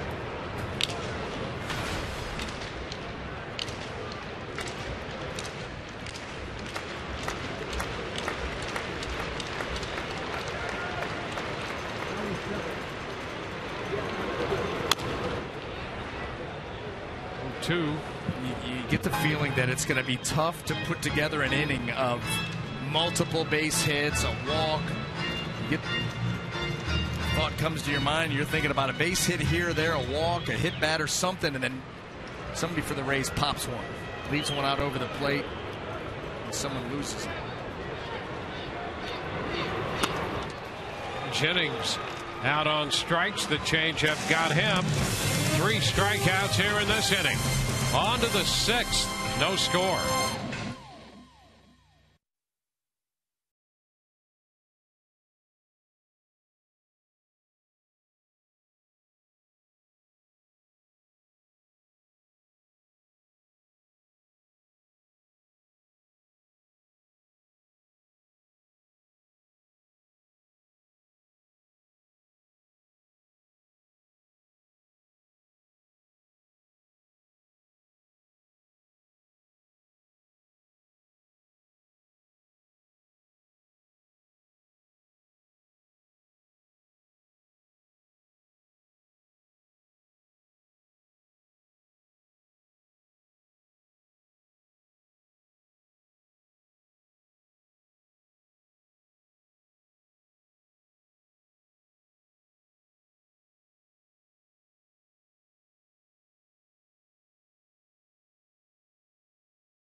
the Trop this afternoon, as expected. A scoreless game here and a great pitching matchup. Chris Archer and Felix Hernandez. Hernandez has 11 strikeouts through 5, allowing the Rays 3 hits. The Mariners have 4 hits, no runs through 5 innings against Chris Archer. So it's Archer and Hernandez with Seager, Zunino, and Ackley due up in the 6th inning. So Chris comes back out there after a 24-pitch 5th inning.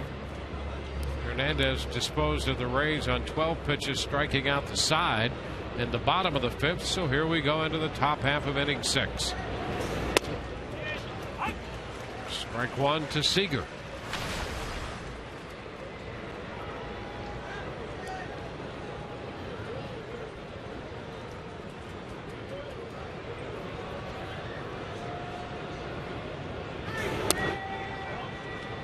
So 1-1 count.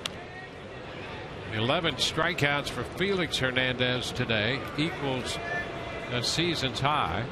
It'll be the 3rd time he's done that, once against the Angels and once against the Oakland A's. 1-2. The changeup swing there. You're getting a glimpse to see why Chris Archer, this pitch can be so effective for him. Now, this pitch right here is middle of the plate, but because of the change in speed, you have to gear up and get ready for 95 to 97. 86 is going to throw you off.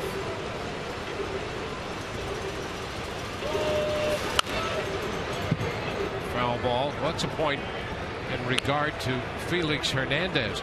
You'd like a little separation, normally speaking, between a fastball and a changeup.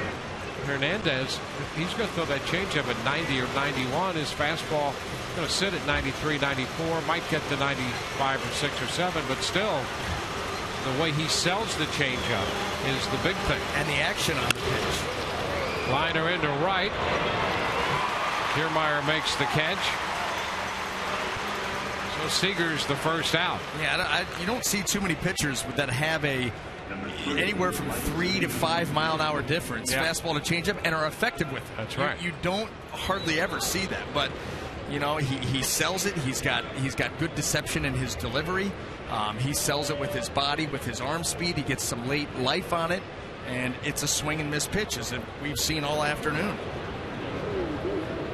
Now Mike Zunino, the catcher, down to 3rd. One hop. Longoria spins and throws. 2 gone. Zunino out on the first pitch.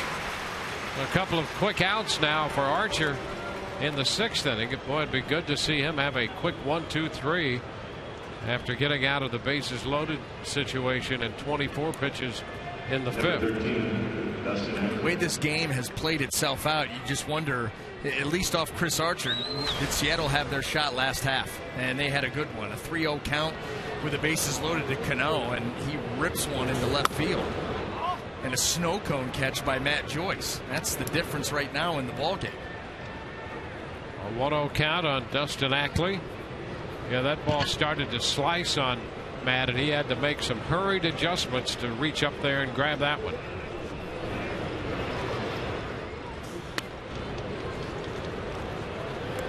Two and 0. You play those corner outfield spots, and a left-handed hitter like Cano hits one that hard, you know it might have a little slice, but you're not quite sure how much. You know, there's going to be some slice toward the line if a lefty hits it to left or a right-handed hitter to right. It's toward the line and left. Joyce takes off for this one, makes the catch, and it is a quick 6th inning. We got to the bottom of the frame, still no score.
Padres baseball on Sun Sports, presented by Publix, where shopping is a pleasure. Visit us at Publix.com. And by Navy Federal Credit Union. 4 million members, 4 million stories. Navy Federal Credit Union. We're going to hang on for the end of the race? It's that time of year. Apparently we've added a 4th high-stakes race.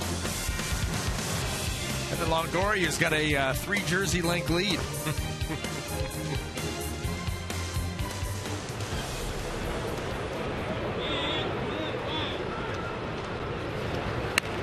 Kiermaier putting down a bunt, charging Seager from third. Picks it up and makes the play. Well, you know what? 2 things. Not a bad idea by Kiermaier, but how about Kyle Seager sniffing that play out? You saw the bunt laid down, and Seager was right on top of it.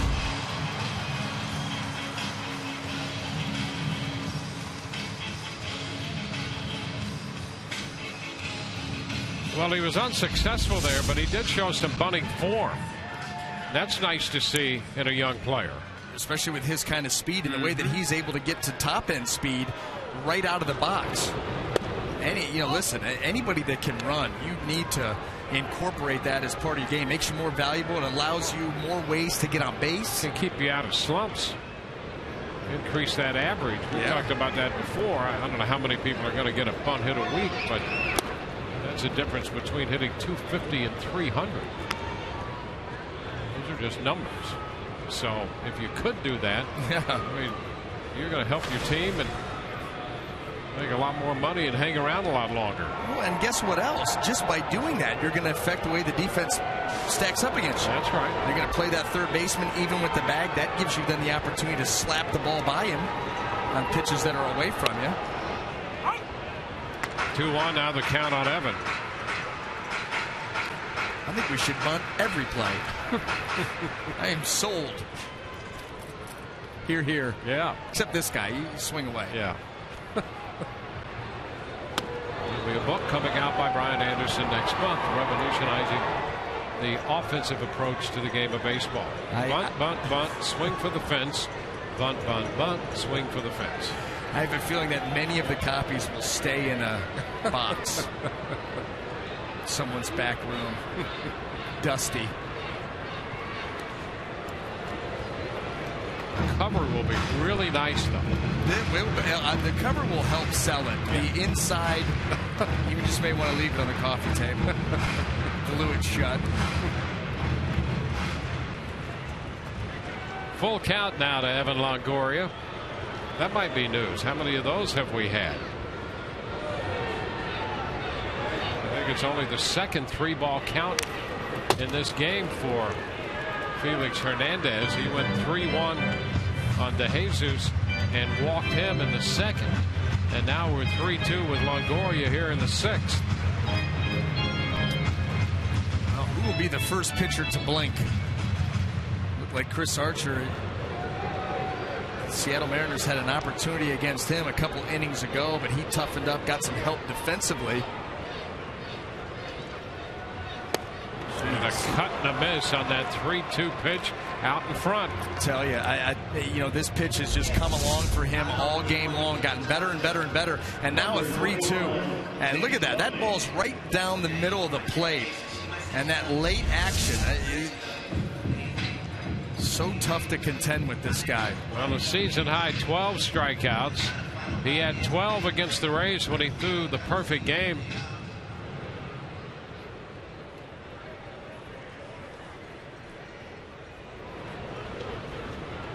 And now here's Loney. Loney twice has struck out. He was caught looking on a fastball in the first, struck out swinging on a changeup in the fourth. 12 strikeouts. Felix Hernandez. The chopper toward the middle. Cano gloves and flips to first. 1, 2, 3. Go the Rays. On to the 7th. We are scoreless.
Afternoon.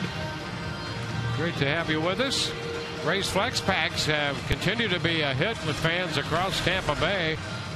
Score one for yourself and choose any of 3, 6, or 9 games you like to attend throughout the season at great savings and receive members-only rewards.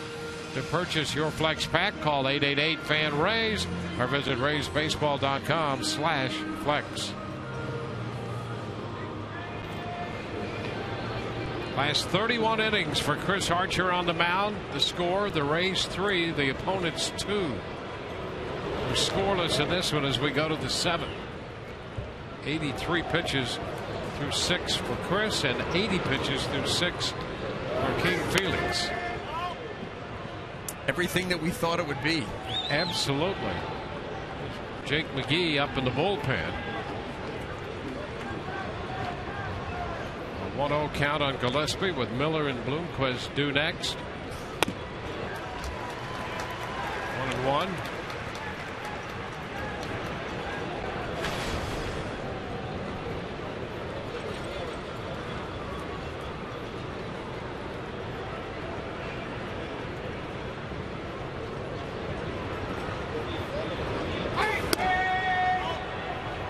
Two and one.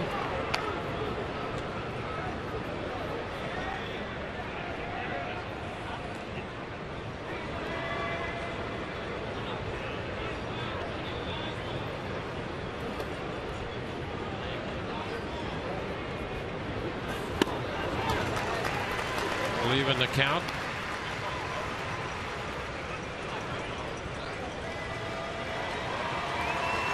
Archer found himself in trouble in the 5th inning, and it came from this part of the order. He opened the 5th by getting Gillespie on a fly ball, and the next 3 hitters reached. There's one into left center, going to fall for a base hit in front of Joyce. Gillespie singles off a 2-2 pitch. Very similar to the pitch that he had just swung and missed at. This ball is going to be running in on his hands, and it gets in there, but he's able to muscle out in the left center field. And what right now, Dwayne, are the odds of Brad Miller attempting a bunt here? So they have to be pretty strong. You would think. This is the first time in the game that either team has put a leadoff hitter aboard in any one inning.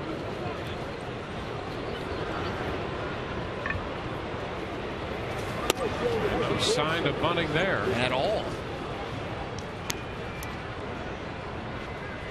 Goria, who is in at third, takes a glance toward the Seattle dugout. Miller has one sacrifice bunt and one bunt hit this year.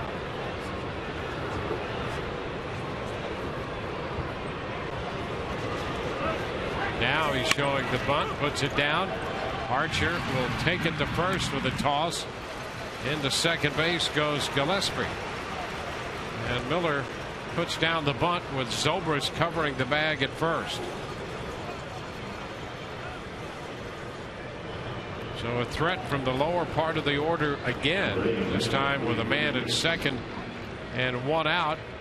And Joe Madden comes out of the dugout and has already made a call to the bullpen. So with Bloomquist due up, Madden's made up his mind, and that's going to be it for Chris Archer. Boy, Archer will depart. It's a good hand from the crowd here.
as well as he's pitched. He's gone toe-to-toe with Felix Hernandez, and he departs after making 90 pitches, 6 1/3, and leaves with a man at second base.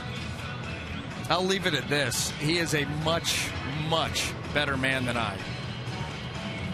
You look at his last few outings. 5 2/3 against the Angels, no runs. 6 innings against Boston, no runs. Toronto, a couple of runs in 6 innings. Against the Marlins, 1 run in 7. And now he leaves with no runs allowed so far. The runner Gillespie, his responsibility. And the Rays turn it over to Jake McGee. Willie Bloomquist is the hitter.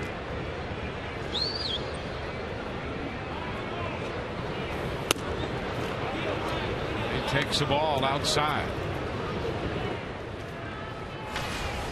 McGee pitched here on Friday night, worked the 7th inning, and struck out the side.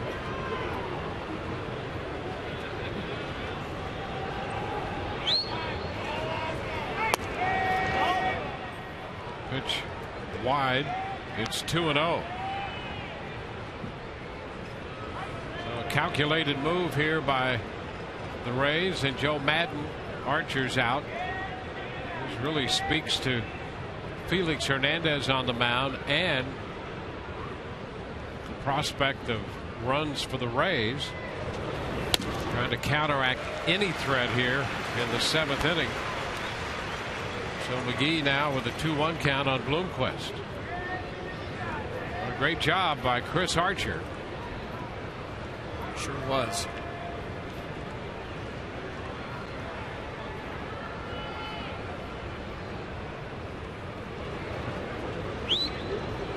The count.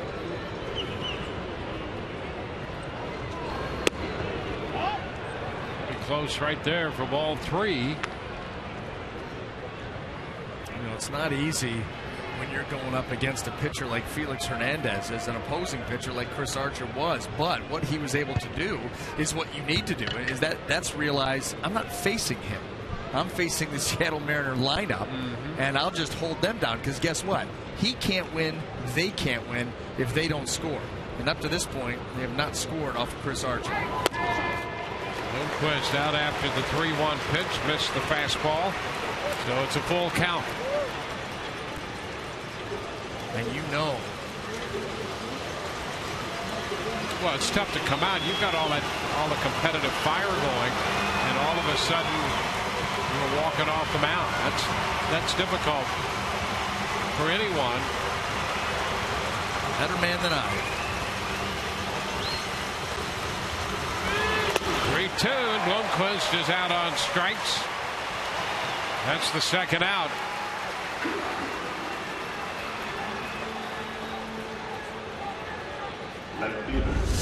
Andy Chavez, a left-handed hitting outfielder, on his way to the plate.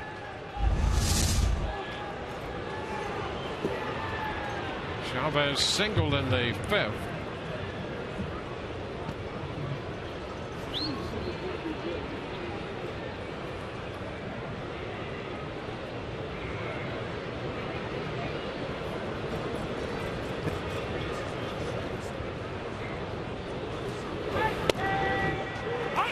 Pitch is a strike.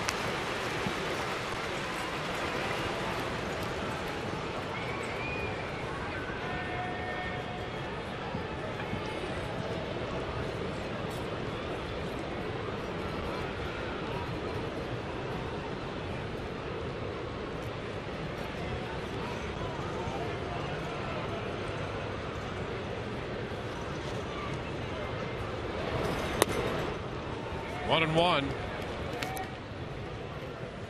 Mariners loaded the bases in the 5th inning, and Archer got out of that. They left 2 men on, runners at first and second in the 2nd inning. Left a man on in the 3rd.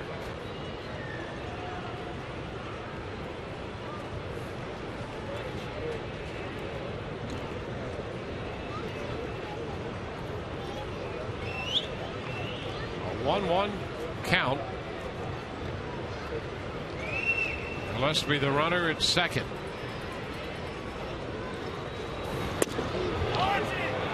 It's going to be inside. Close pitch there by McGee. Things have tightened up just a little bit.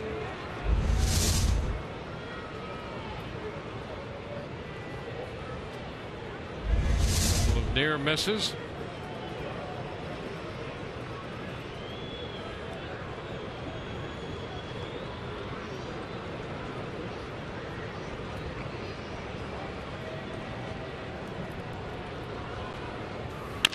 And a chopper headed towards second. Zobrist gloves and throws, and the Rays get out of that spot. Chavez out, second to first, no runs, a hit, and a man left on base. It is seventh inning stretch time in the ballpark. Rays and the Mariners scoreless.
Great pitching matchup as anticipated. The Yellowwood bringing the lumber. The lumber has been silenced so far. Felix Hernandez, 6 innings of 3-hit baseball, no runs. Chris Archer, 6 1/3 before departing, no runs on 5 hits. See, 12 strikeouts for Hernandez. He walked only 1. Archer walked 1, struck out 2. The 90-pitch performance before giving way to Jake McGee. In the bottom of the 7th inning, the Rays will face Felix Hernandez, who threw the first perfect game in Seattle Mariners history against the Rays on the 15th of August in Seattle, 2012. That turned out to be a 1-0 ball game.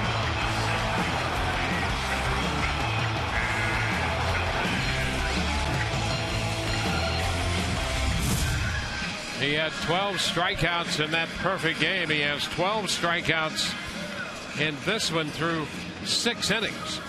6 innings, 80 pitches, and 12 strikeouts. You know, math has been the theme of the year for us. And think about that.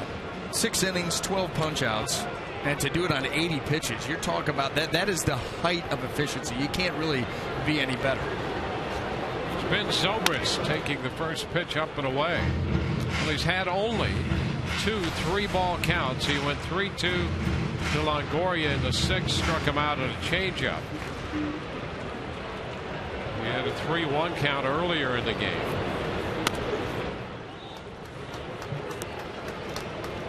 It's 2-0 on Ben Zobrist. Joel Peralta busy in the bullpen.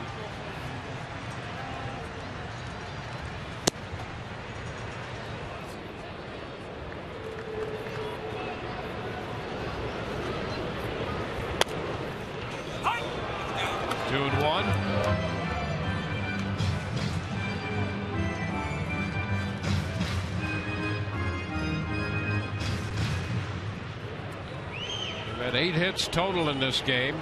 5 by Seattle and 3 by the Rays. And there is ball 3, so it's 3-1. Now the Rays have not had a leadoff hitter reach base.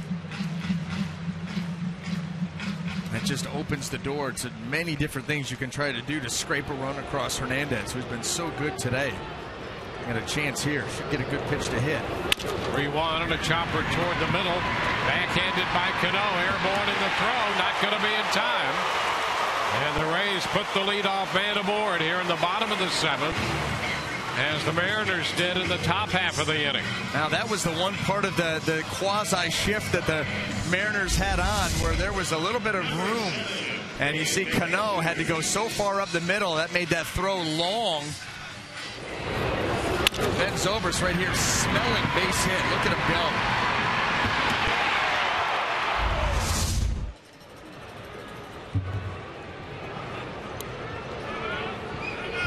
Zobrist aboard here in the bottom of the 7th inning, and he'll put that running mitt on. Got to protect that thumb. You remember that's what kept him out of the lineup for a couple of weeks. That'd be uncomfortable to run with your hand all balled up like that.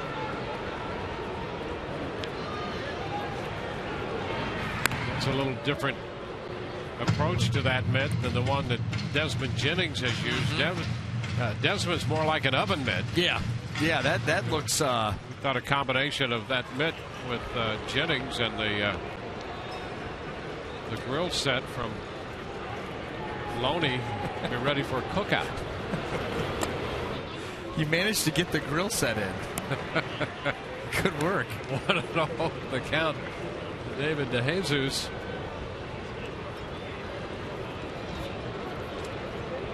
DeJesus has been on twice with a walk and a double.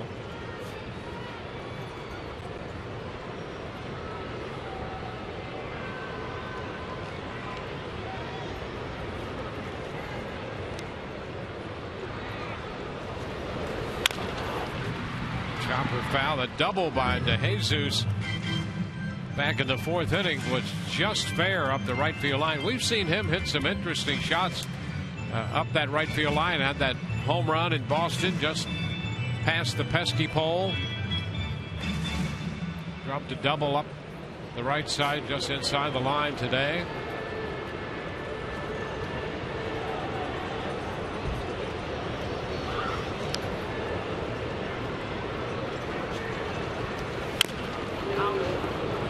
One and two. Breaking ball. Fouls it.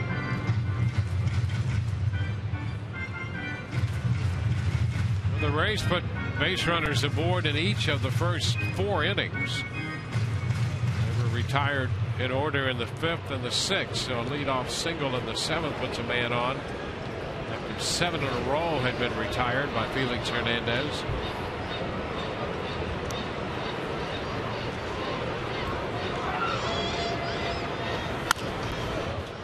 DeJesus takes it the other way. There was a fastball there by Felix Hernandez, and you got to believe after he throws that ball top of the strike zone, 2 strikes, David DeJesus fouls it off. You got to think about that changeup right here. Raise the eyesight and then go right back down with something off speed.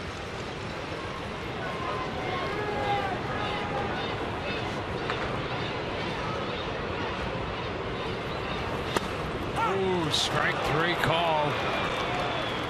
He got him looking on the fastball. Me too. Strikeout number 13, which will tie his career high.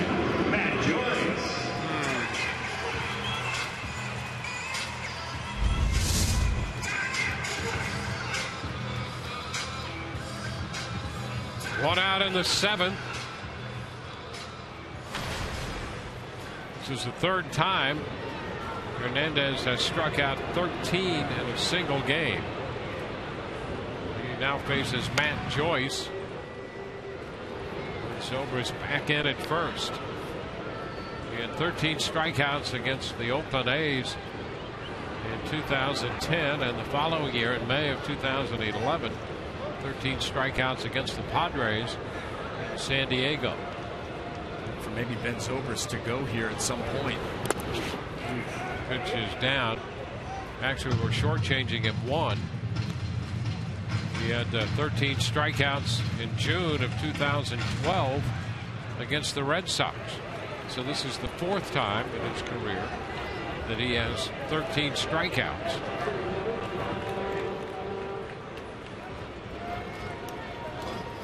It's 1-0 on Matt Joyce.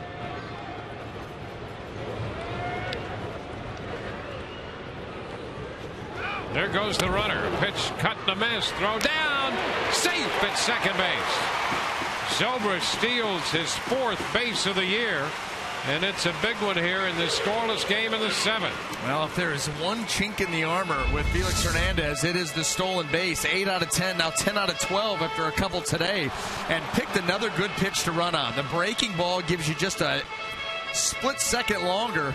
Zunino is best job that he could to get rid of it. It was close, but clearly been in there. 1-1 to count on Joyce. It's a tapper foul. 1-2. Zobrist trying to get as good a lead as he can off second baseman where Miller is. Brad Miller set up defensively with Joyce. Miller's already stationed between Zobrist and the bag. And they almost like he's holding them on.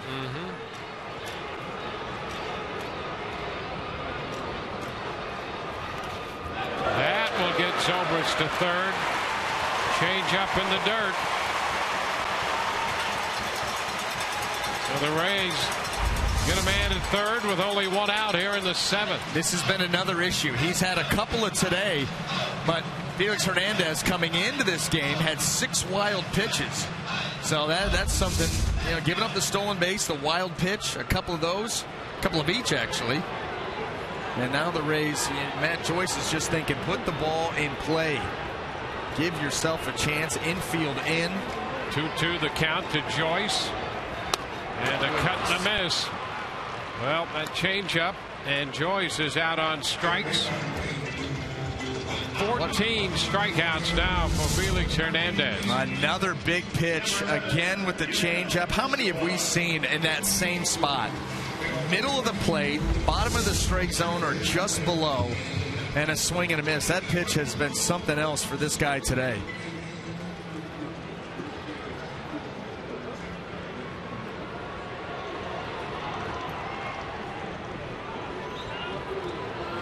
So 2 outs. Yunel Escobar is going to be the hitter.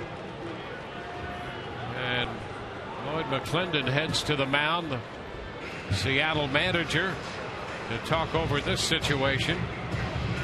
They have Escobar at the plate, Molina on deck. I think he's probably asking him right now, who do you want?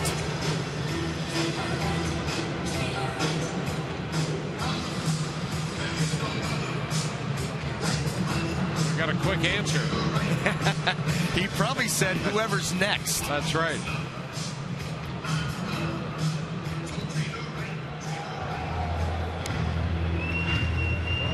He twice has struck out Escobar.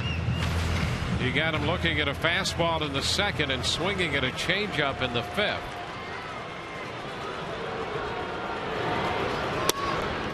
Escobar starts and he did not check. That's a strike. And the appeal down to Clint Fagan. Well, I'd like to see a side shot of that. Well, here you go. First pitch change. That's a tough one to hang on you. It's close, but I don't know. Into the dirt, and this one blocked by Zunino. Another changeup. Both wild pitches have come on that changeup down in the dirt. That's the danger. That's the danger of that pitch. Zunino, much better job not trying to pick that, backhand it, catch it clean, get the body in front of it. That's really what the Mariners would like to see more out of him. And in this case, with a man at third, absolutely the approach to take.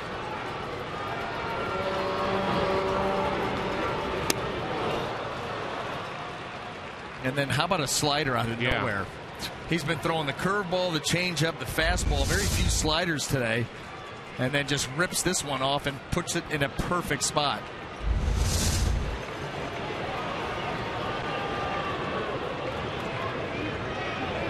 A ball, 2 strikes, the count on Escobar. Slow, covered up by Zunino. I'll tell you what, this game, I don't know if I can handle it. I got sweaty palms. Another changeup in the dirt. Another nice job by Zunino to block it, keep it in front. The chess match continues. Zobrist opened with a base hit, stole second, was wild pitch to third. He's there with 2 outs and a 2-2 count on Escobar. And Escobar out on strikes. He came right back with a changeup. He struck out Joyce with a changeup. Escobar with a changeup. The Rays leave a man at third. We're through 7. No score.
Promised earlier in the game, we have the AT&T fan photo of the game.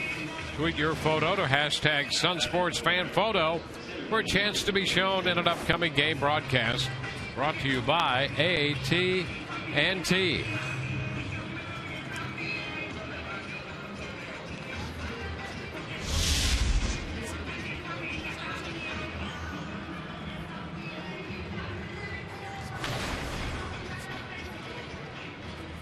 Joel Peralta will be pitcher number 3.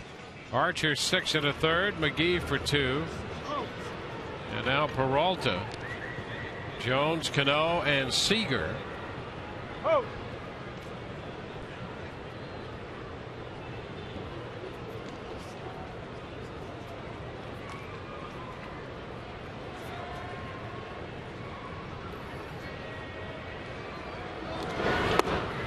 Takes the first pitch, and that's a strike.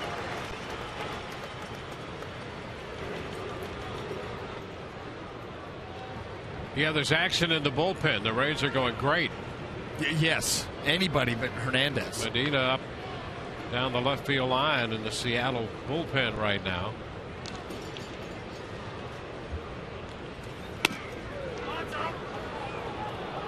One to count on Jones.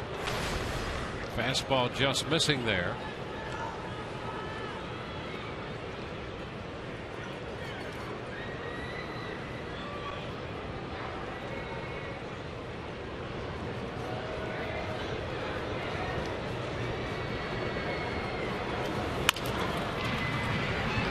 Escobar at shortstop makes the throw to first. Jones is out number 1 in the 8th. A ground out to short. Recorded by Peralta.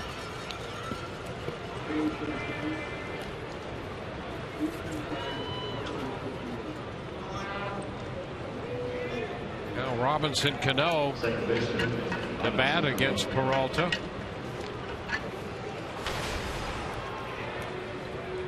Peralta making his second appearance of this series. He worked the 8th inning of the Rays' 4-0 win on Friday night.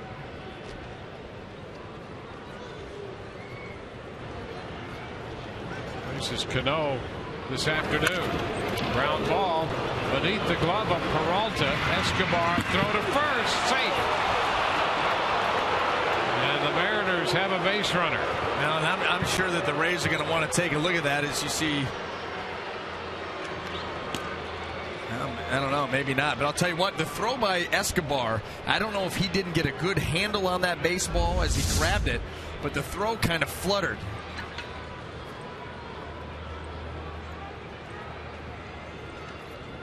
And I don't know if there's going to be enough there. Let's see right here. Yep, he's on. Looks like he's going to be on there, and that was the right call. But that throw from Escobar just kind of had a little bit too much of a hump in it. That could have been just from the fact that didn't have the greatest grip on the balls. He went for that underhand throw. So on that play, interference provided by Peralta and the bag at second, making the play all the more difficult, and Cano beats it in.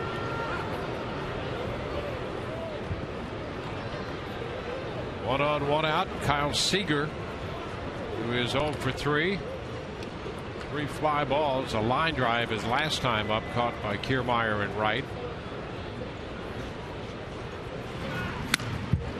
Seager sent Kiermaier to the wall for a fly ball in right field in the second. In the 4th inning, a fly ball to center.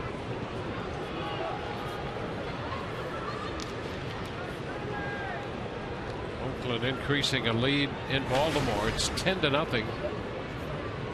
The bottom of the 5th at Baltimore. John Jaso drove in 2 more runs with a single, so he does get 4 runs batted in so far today after losing a potential grand slam on a replay.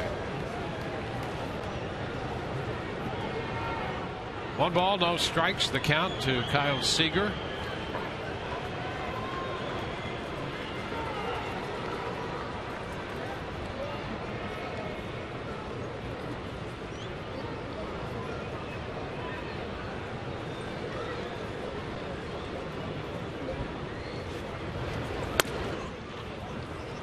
Two and 0.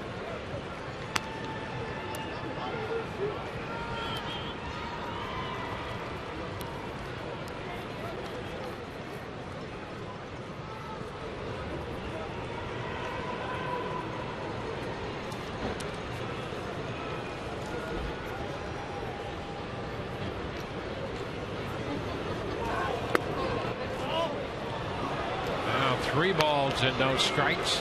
Well, it's been one off-speed pitch after the other, and none of them able to find the strike zone here for Peralta.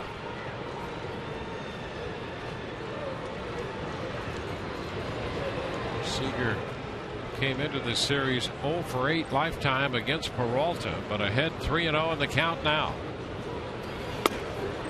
That's a strike. Seager trying to coax the walk. Good.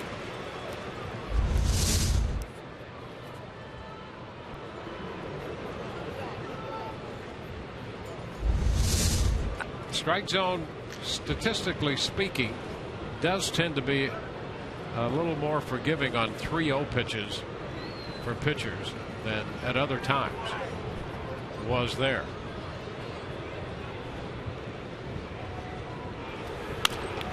And a foul ball back. The count is full.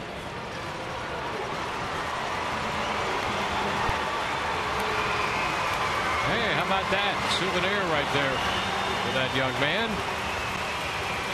Just hang on to it. And the count has gone to 3-2 on Kyle Seager.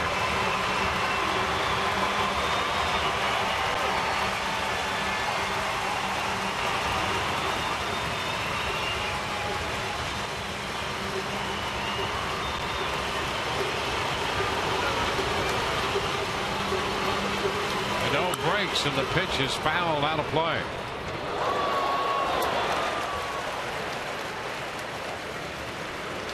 At some point, these offenses, we've seen the Rays try to do it a couple of times with some stolen bases, try to manufacture something in this game. You're in the top of the 8th, it's scoreless. Full count, you trust Seager to put the ball in play, you send Cano. Got to get something going. Good job by Peralta to come back after being down 3-0 and now locked in a battle with Seager.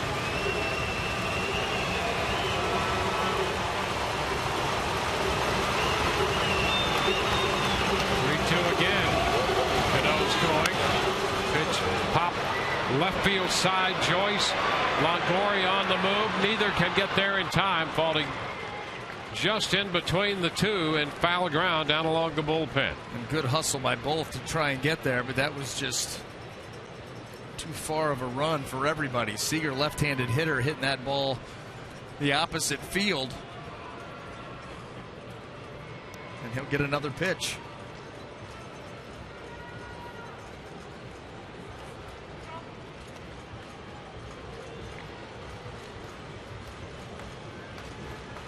Seager 0 for 4 with a walk last night.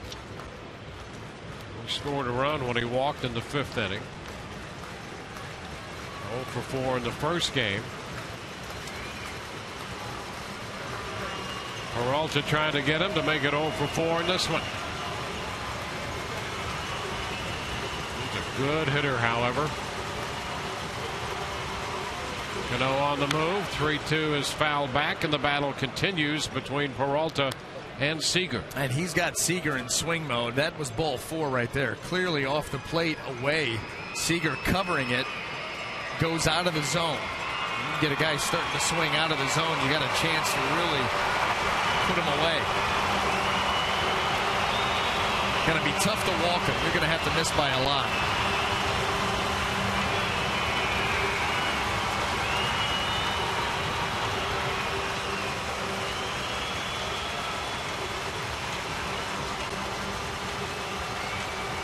Peralta. First, Cano back in.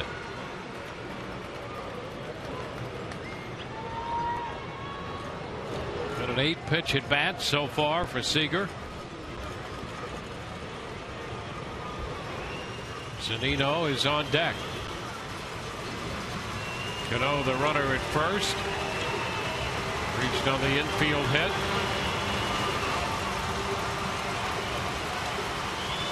Cano on the move. 3-2. Skied into left. Matt Joyce makes the catch, and Cano heads back to first. So on the 9th pitch of the at-bat, Peralta retires Kyle Seager.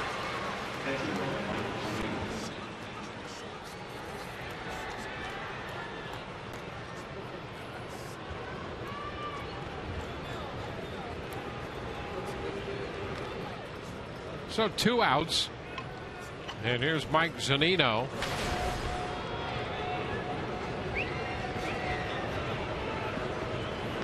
Zunino hit by a pitch on the forearm, the right forearm, back in the 2nd inning. Since then has struck out and grounded out.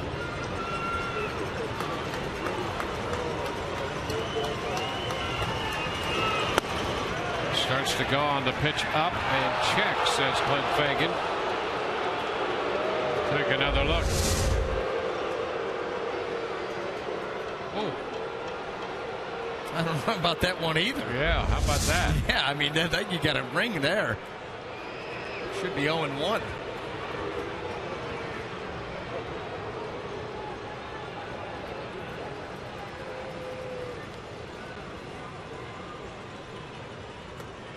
One-0 pitch.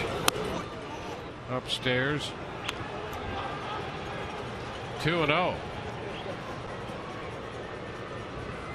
Well, you have a feeling that if Yunel Escobar could have seen that replay, he would have continued his discussion with Clint Fagan over the attempt he made to check. May not be with us anymore.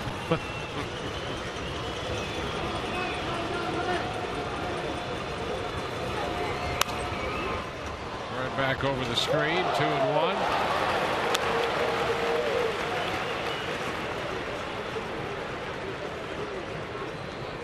top of the 8th. Archer pitched 6 1/3, 90 pitches. Excellent today. Jake McGee 2/3. Now Peralta with 2 outs and a man on in the 8th. Working with a 2-1 count on the Seattle catcher Mike Zunino.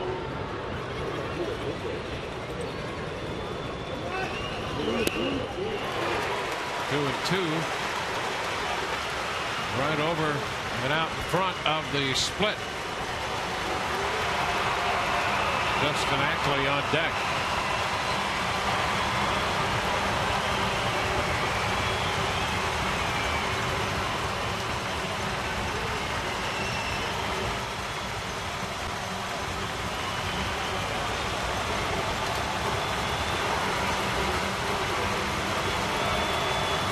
Goes 2-2 is down. The throw is not in time. Cano steals second base. It's his 5th of the year. It's 5 out of 7. He got that one pretty easily. So much of the concentration right now of Peralta is on Zunino, retiring him and ending this inning. You forget about Cano. He sneaks his way into scoring position.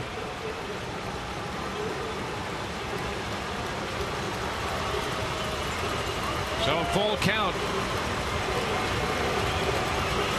2 outs. Peralta's pitch. Zunino chops it toward the dugout, into the Seattle dugout, as a matter of fact. And we'll see another 3-2 pitch.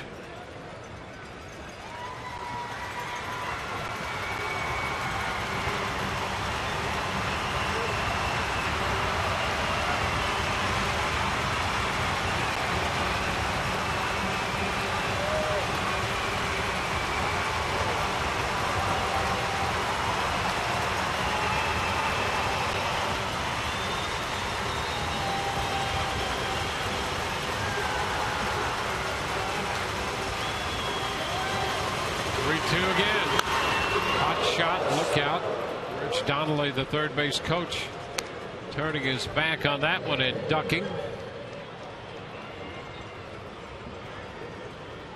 Peralta had an extended one-on-one matchup with Kyle Seager and finally got him on a fly ball to left.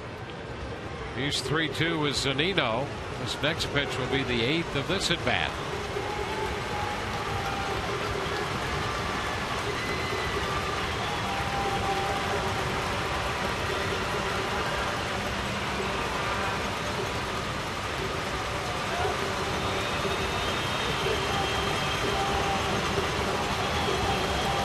Again. He got it. Strikes him out with a fastball. Seattle leaves a man at second base. They do not score, and we go to the Rays half of the 8th. Still zip zip.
bottom of the 8th. We will not be broadcasting tomorrow's Game 4 against Seattle, so join us Tuesday at 6:30 for Rays Live, the pregame show presented by your Gulf Coast Honda dealers.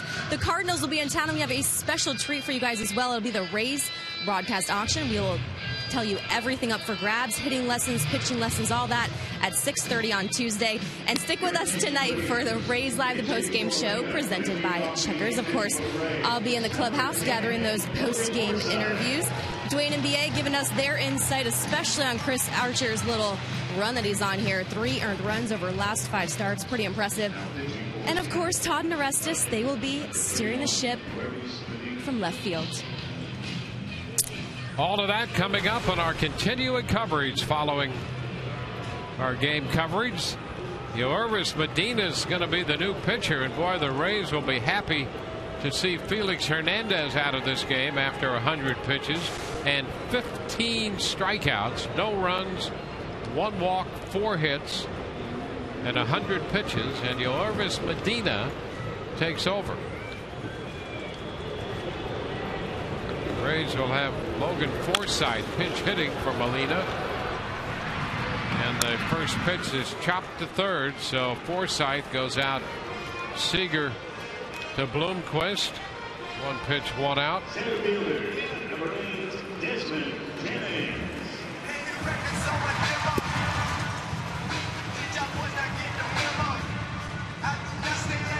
Grant Balfour up in the Rays bullpen.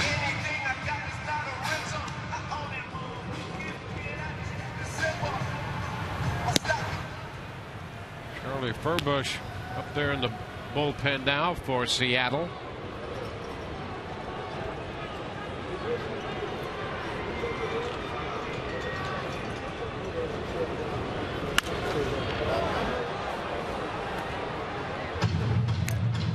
Well, one of the power arms in this bullpen that's been very, very good recently for the Seattle Mariners. Yoervis Medina, fastball slider to the right-handed hitter, power fastball, power slider. And he'll mix in a changeup occasionally to a lefty.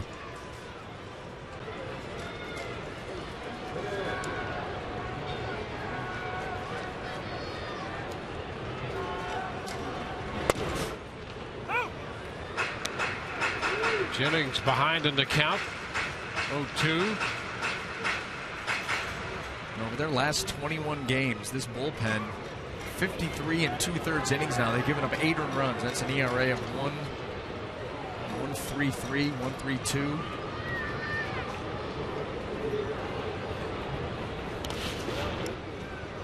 One ball, 2 strikes. You look at the day Felix Hernandez had and the last few starts he's made. This bullpen here for Seattle, very good. A 2.85 ERA, and Medina's been an effective part of that.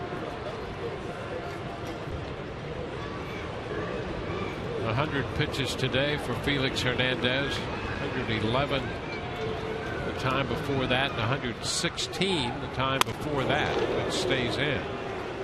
2-2. There are some clubs, the Cardinals, who are coming in, by the way, on this homestand. One of them implementing that rule of don't go over 330 pitches in 3 consecutive starts. Well, Seattle, if you factor in Felix Hernandez here in his last 3, including this one, he'd be at 327.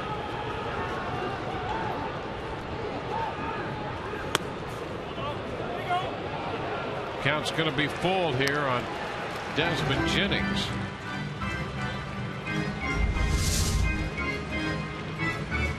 Not even close.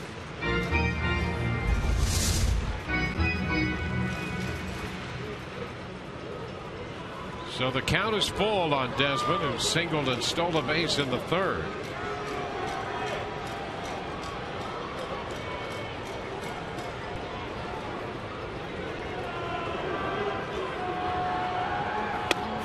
And there is ball 4, and Medina thought he had the strike zone with a 3-2 curveball.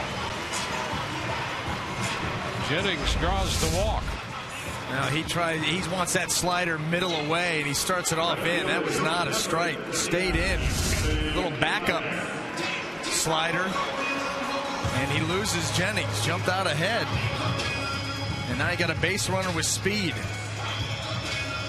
Cano comes in to spend a little time with Medina. Rays have Kevin Kiermaier due up.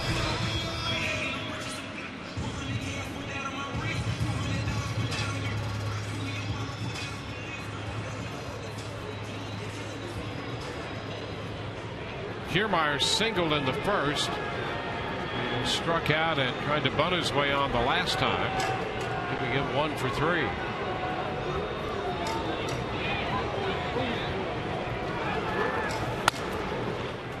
It's wide. Mid-90s fastball.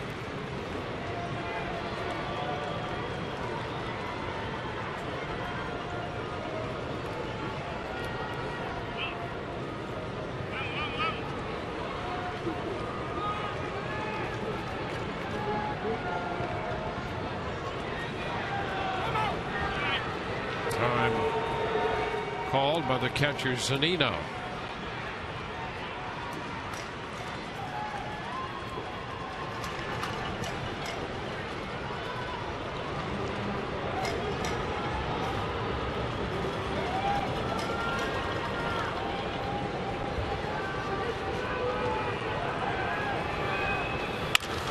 Line drive going to be caught by Cano, and he's going to double up Jennings off first base to retire the Rays. A hard-hit line drive by Kiermaier.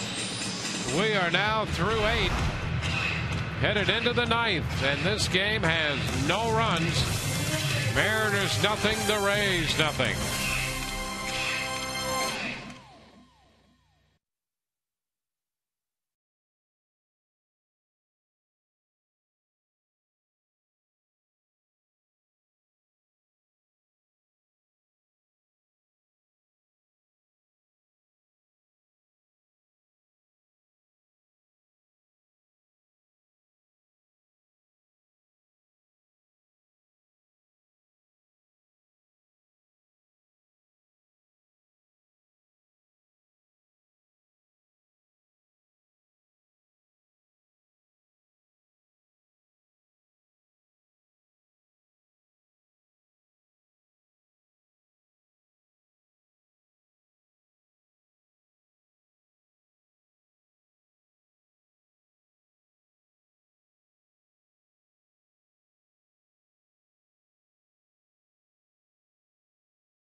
And may not be reproduced or retransmitted in any form.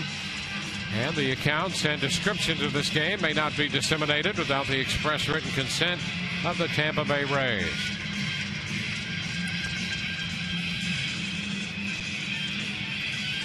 Moving into the 9th inning at Tropicana Field, Ali Solis takes over behind the plate for the Rays in the 9th inning. A new battery. Molina lifted for the pinch hitter, and Grant Balfour takes over on the mound. Now on for the 24th time. Not a save situation, but a tie ball game here in the 9th inning, and Grant Balfour looking to put up a 0 and know that the Rays offense give it a chance to walk this thing off.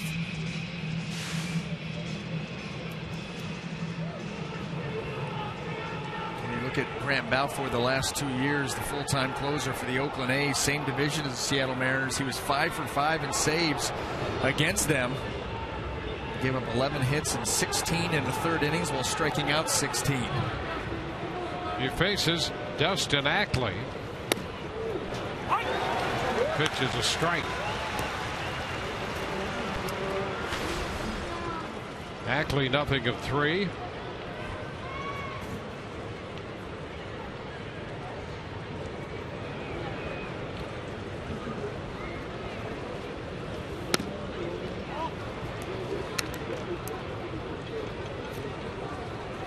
Archer 6 1/3, McGee 2/3. Peralta in his 1 inning gave up 1 hit, picked up a strikeout.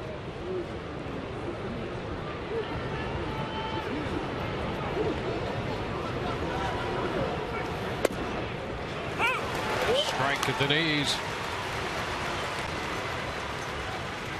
1-2 now.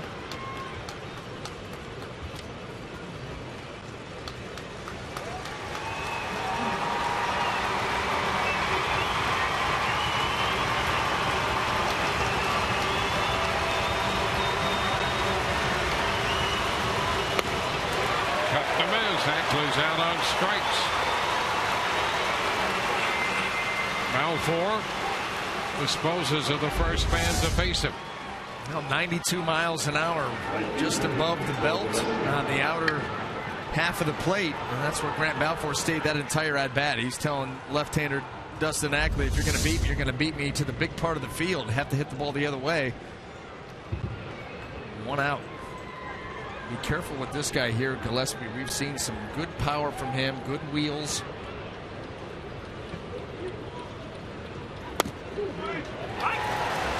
Gillespie looks at a strike.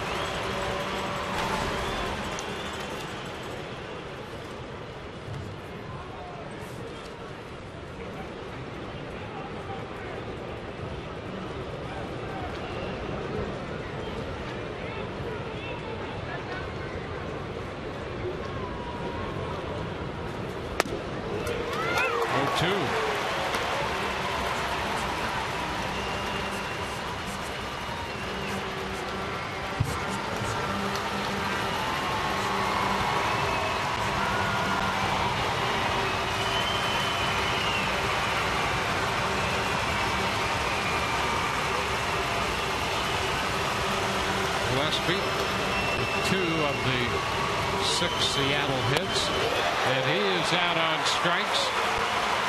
Well, he got ahead of him 0-2 and strikes him out with a fastball. Now a quick at bat right here, just those pitches right all over the strike zone. Gillespie takes 2, swings and misses at 3, and 2 outs here for Balfour and the Rays.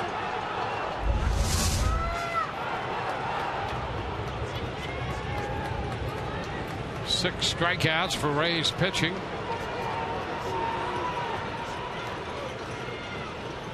Brad Miller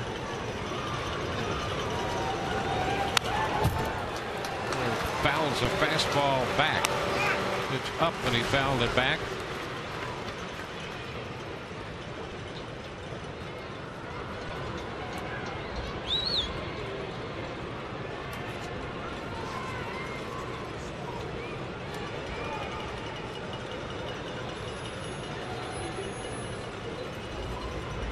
One. There's strike 2. Fastball. I'll tell you, Grant Balfour against left-handed hitters can spot that fastball on the outside corner as well as anybody. Doesn't have a lot of movement on that fastball, but he can keep it true and just pound that outside corner, pitch after pitch after pitch.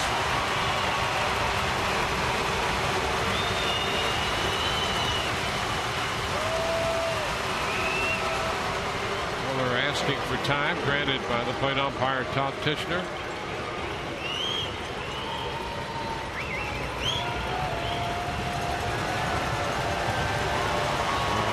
0-2 count here on Miller. Fouls it back to stay alive. Another fastball.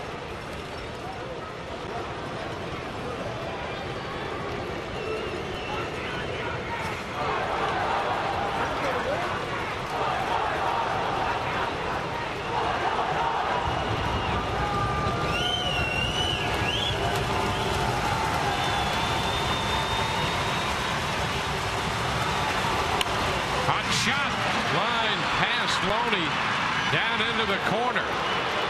Kiermaier will play it out of the corner, and Miller's He's going to dig for 3. He'll make it. A 3-base hit for Miller into the right field corner. It comes on an 0-2 pitch. An 0-2 breaking ball that was working its way over the plate back towards Miller. And he just drops the head. True left-handed hitter's fashion. He rifles it by Loney. He gets it into the corner, and Kiermaier playing McCarron. And Miller is going to get all the way to third base. His first triple of the year. And he was going in head first just in case. Well, you know what? For the Rays, just get the hitter. Get the hitter. No harm, no foul.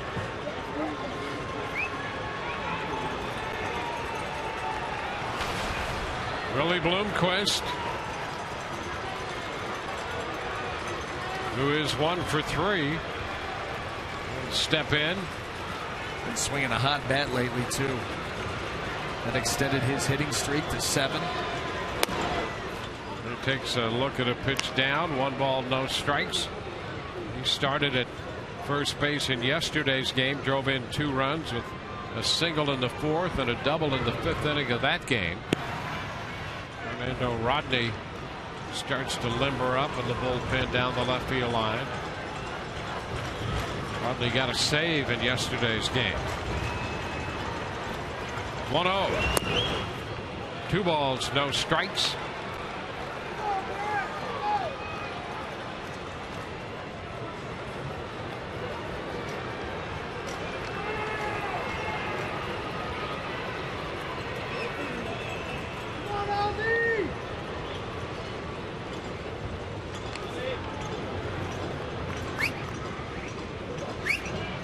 Strikeouts to start the inning ahead of the triple.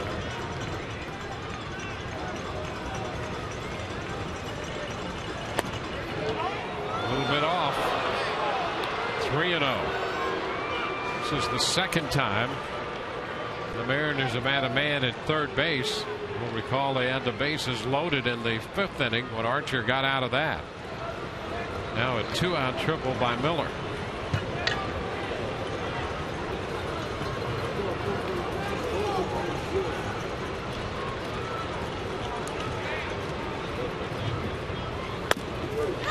Strike taken. 3-1.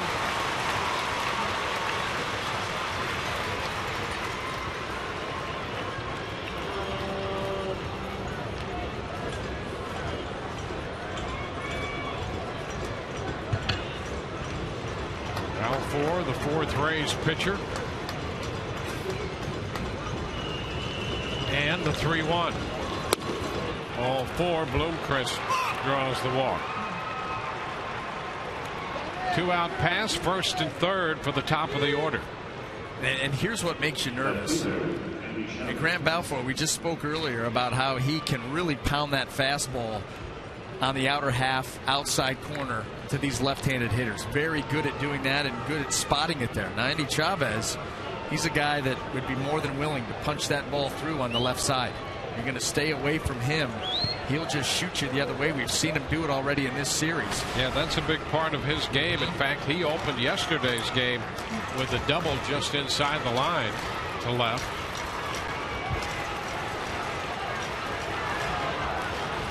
Look at that hole between short and third and a fastball on the outer half. Chavez will try to shoot that gap. He's 1 for 4, had a 5th inning single.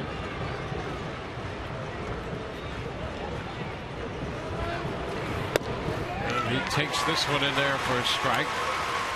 Seattle 1 of 7 on the day with men in scoring position, and that hit was Chavez when he got that base hit into right in the 5th inning, and that loaded the bases. 1 strike to count on him here in the 9th. Strike 2. Fastball. Check the location. I mean, perfection.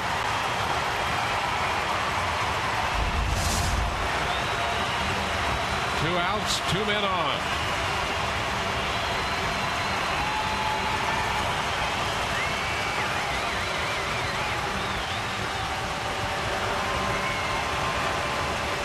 strike pitch. And a ground ball. It's going to go through past Escobar into left, and that will score Miller.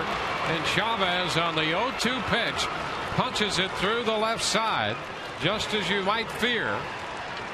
And Seattle has a 1-0 lead. That was Dwayne. I mean, you could see it coming. You could see it coming. What Grant does so well, but what Chavez does so well. Talked about it before the at bat, shooting that hole on that particular pitch. That's exactly what he does. 0-2, use the whole field. Mariners lead.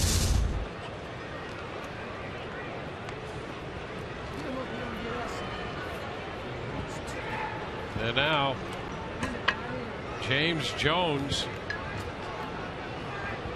the triple by Miller, keying this 2-out run.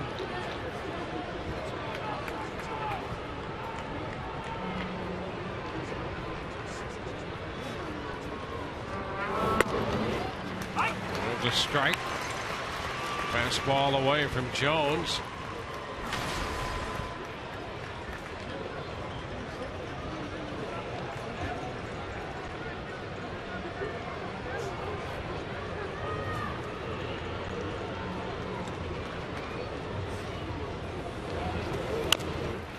Capper, third base side, that will kick foul. Break on that one, a little slider. So it's 0-2.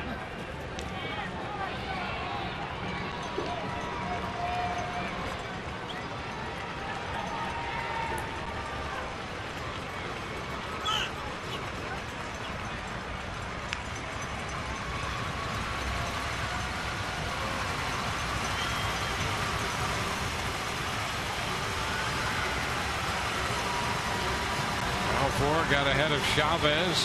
0-2. He punched the base hit to left. Now fly ball into right. Kiermaier has this one get over his head. It's going to go all the way to the wall. Bloomquist scores. Chavez digs to the plate. He scores. Into third goes Jones. And with 2 outs, the Mariners have scored 3 times. That'll be a triple for Jones. He got it over Kiermaier's head, who found himself in trouble on that line drive. Well, because his ball gets good carry. James Jones, just a flailing swing, but he gets underneath the baseball, and he gets a lot of carry on it, and Kiermaier really didn't have a chance. From where he was positioned, that was going to be difficult to get to. He couldn't, and the Mariners have taken control. Third triple of the year for the rookie outfielder James Jones. Now Robinson Cano takes a pitch upstairs. That gives them 18 triples on the season, and that's already more than they had all of last year.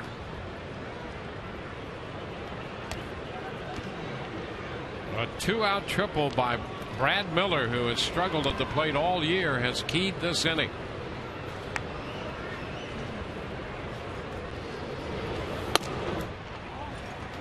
Upstairs to Cano, 2-0. All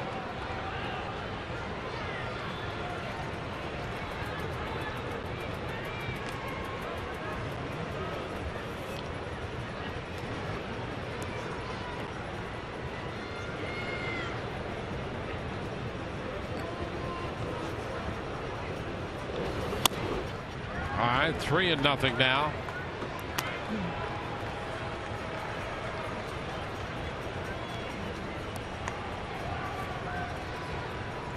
Triple, a walk, a single, making it 1-0, and another triple, making it 3-0. Following 2 opening strikeouts of Ackley and Gillespie.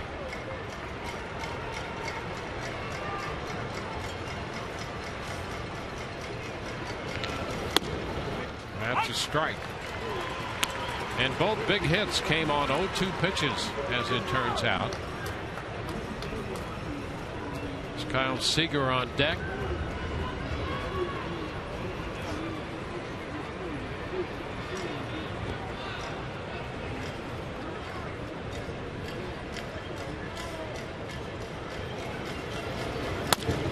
Cano walks. First and third now. Second walk of the inning. Nobody warming up, so Joe Madden, this is Balfour's inning. You're gonna have to try to find a way here, get Kyle Seager, and hope for some magic from the Rays offense. What was so frustrating is how quickly he disposed of Ackley, and then Gillespie, and then 0-2 on Miller, and then the breaking ball right into the swing. And then, of course, Endy Chavez and his ability to hit the ball the other way, and then James Jones, how about him getting underneath that breaking ball? Nightmare last few hitters.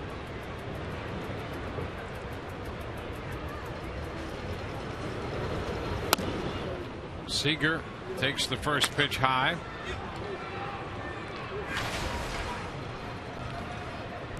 Seager 0 for 4, 4 fly balls in this game.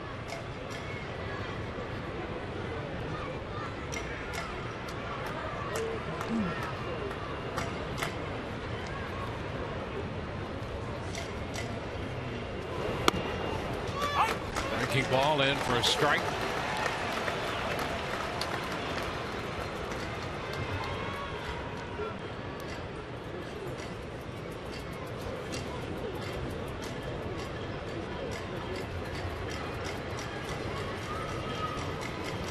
Fernando Rodney, he's been loosening in the bullpen. It's a 3-run game right now.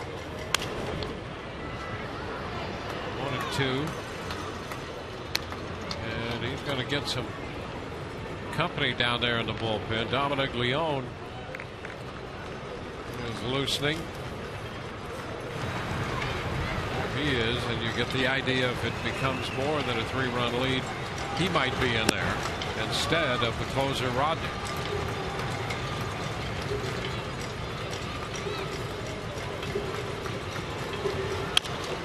Ground ball, that's a fair ball up the right field line, just fair. Jones scores. Cano will be waved around. Ball loose, coming back in, and that's going to allow Seager to advance from second to third. Solis had to go toward the grandstand to pick up that ball as it got by both Zobrist and Loney. And so 2 more runs score, and it's 5-0.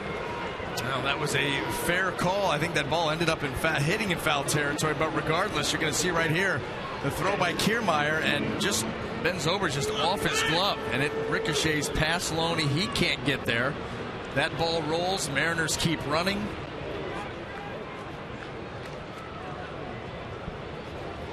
So the Mariners suddenly, with 2 outs here in the 9th inning, have scored 5 times.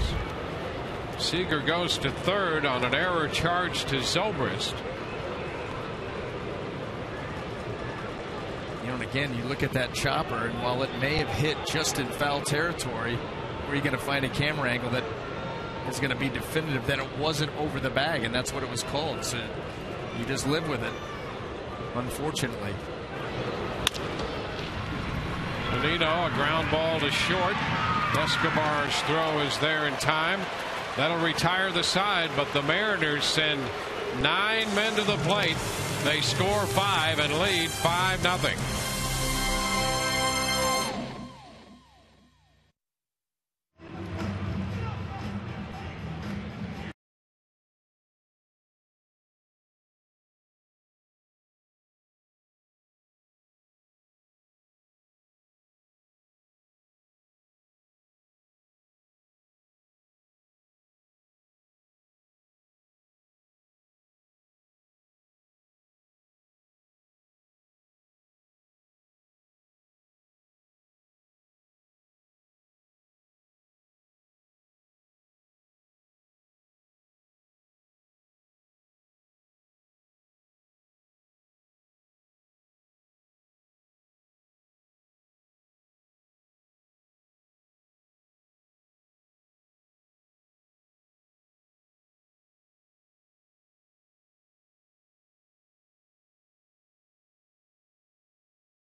5-0.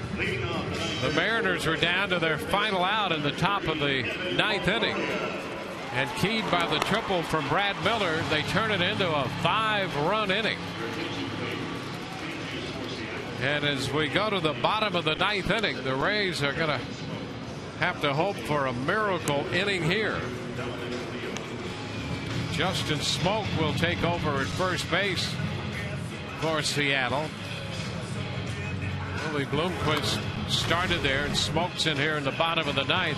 And Dominic Leone will make his 22nd appearance with a record of 2-0. How about that coming from the rookie? Look at those numbers. 25 2/3 innings, 30 strikeouts. You know, part of this Seattle bullpen, that's a good bullpen to begin with, and they've been really hot the last month.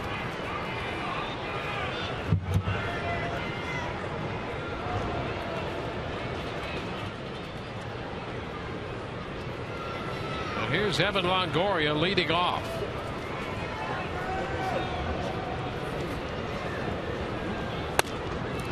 Which is upstairs to Evan.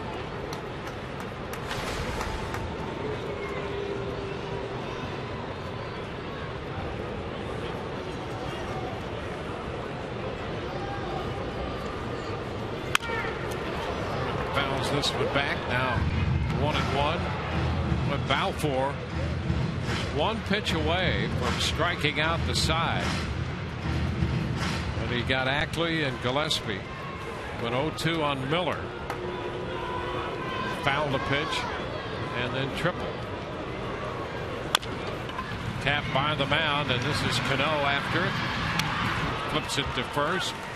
Longoria is the first out in the bottom of the 9th inning. Right now, Medina, the pitcher of record. So how about that? Felix Hernandez, who has never won a game here at Tropicana Field, pitched 7 innings and struck out 15, and will not figure in the decision of this game. So Longoria is retired by Leone. We're going to get a new pitcher here with Loney due up.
His dugout stunned by a 5-run 9th inning by Seattle.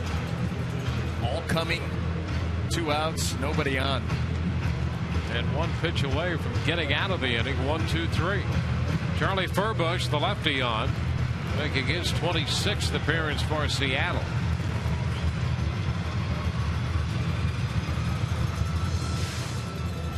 James Loney, who against Felix Hernandez was 0 for 3 with 2 strikeouts, 15 strikeouts, and 100 pitches for Felix Hernandez today in 7 innings.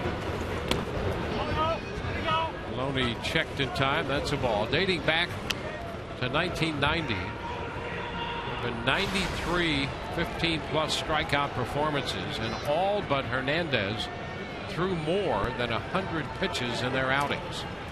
Yeah, he was so efficient in racking up those strikeouts. Just a handful of 3-ball counts on the day. And where he was, early on trying to find that changeup. Changeup, very important pitch for him. He's got a bunch of them.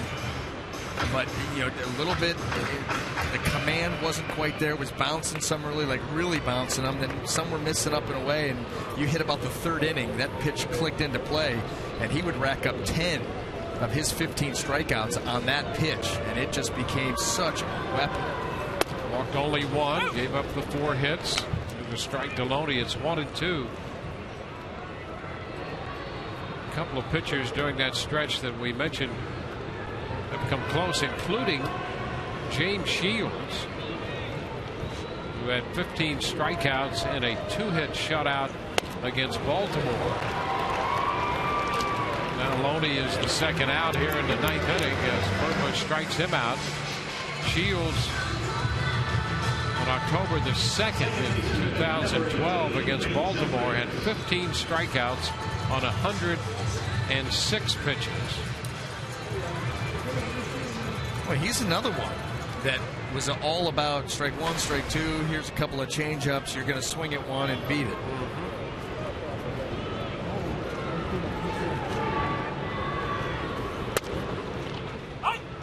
Then Zobrist looks at a strike.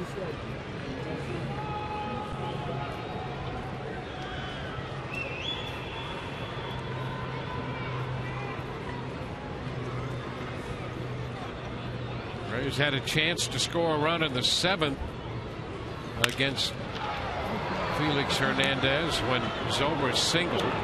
Stole second, was wild pitch to third. But Hernandez finished his performance today by striking out De Jesus, Joyce, and Escobar. And the Rays left Zobrist on third base. And think about how many balls in the dirt that Mike Zunino blocked. Missed a couple early. Had 2 wild pitches today. But then smothered a couple with Ben lurking on third base. 1 ball, 2 strikes here on Zobrist.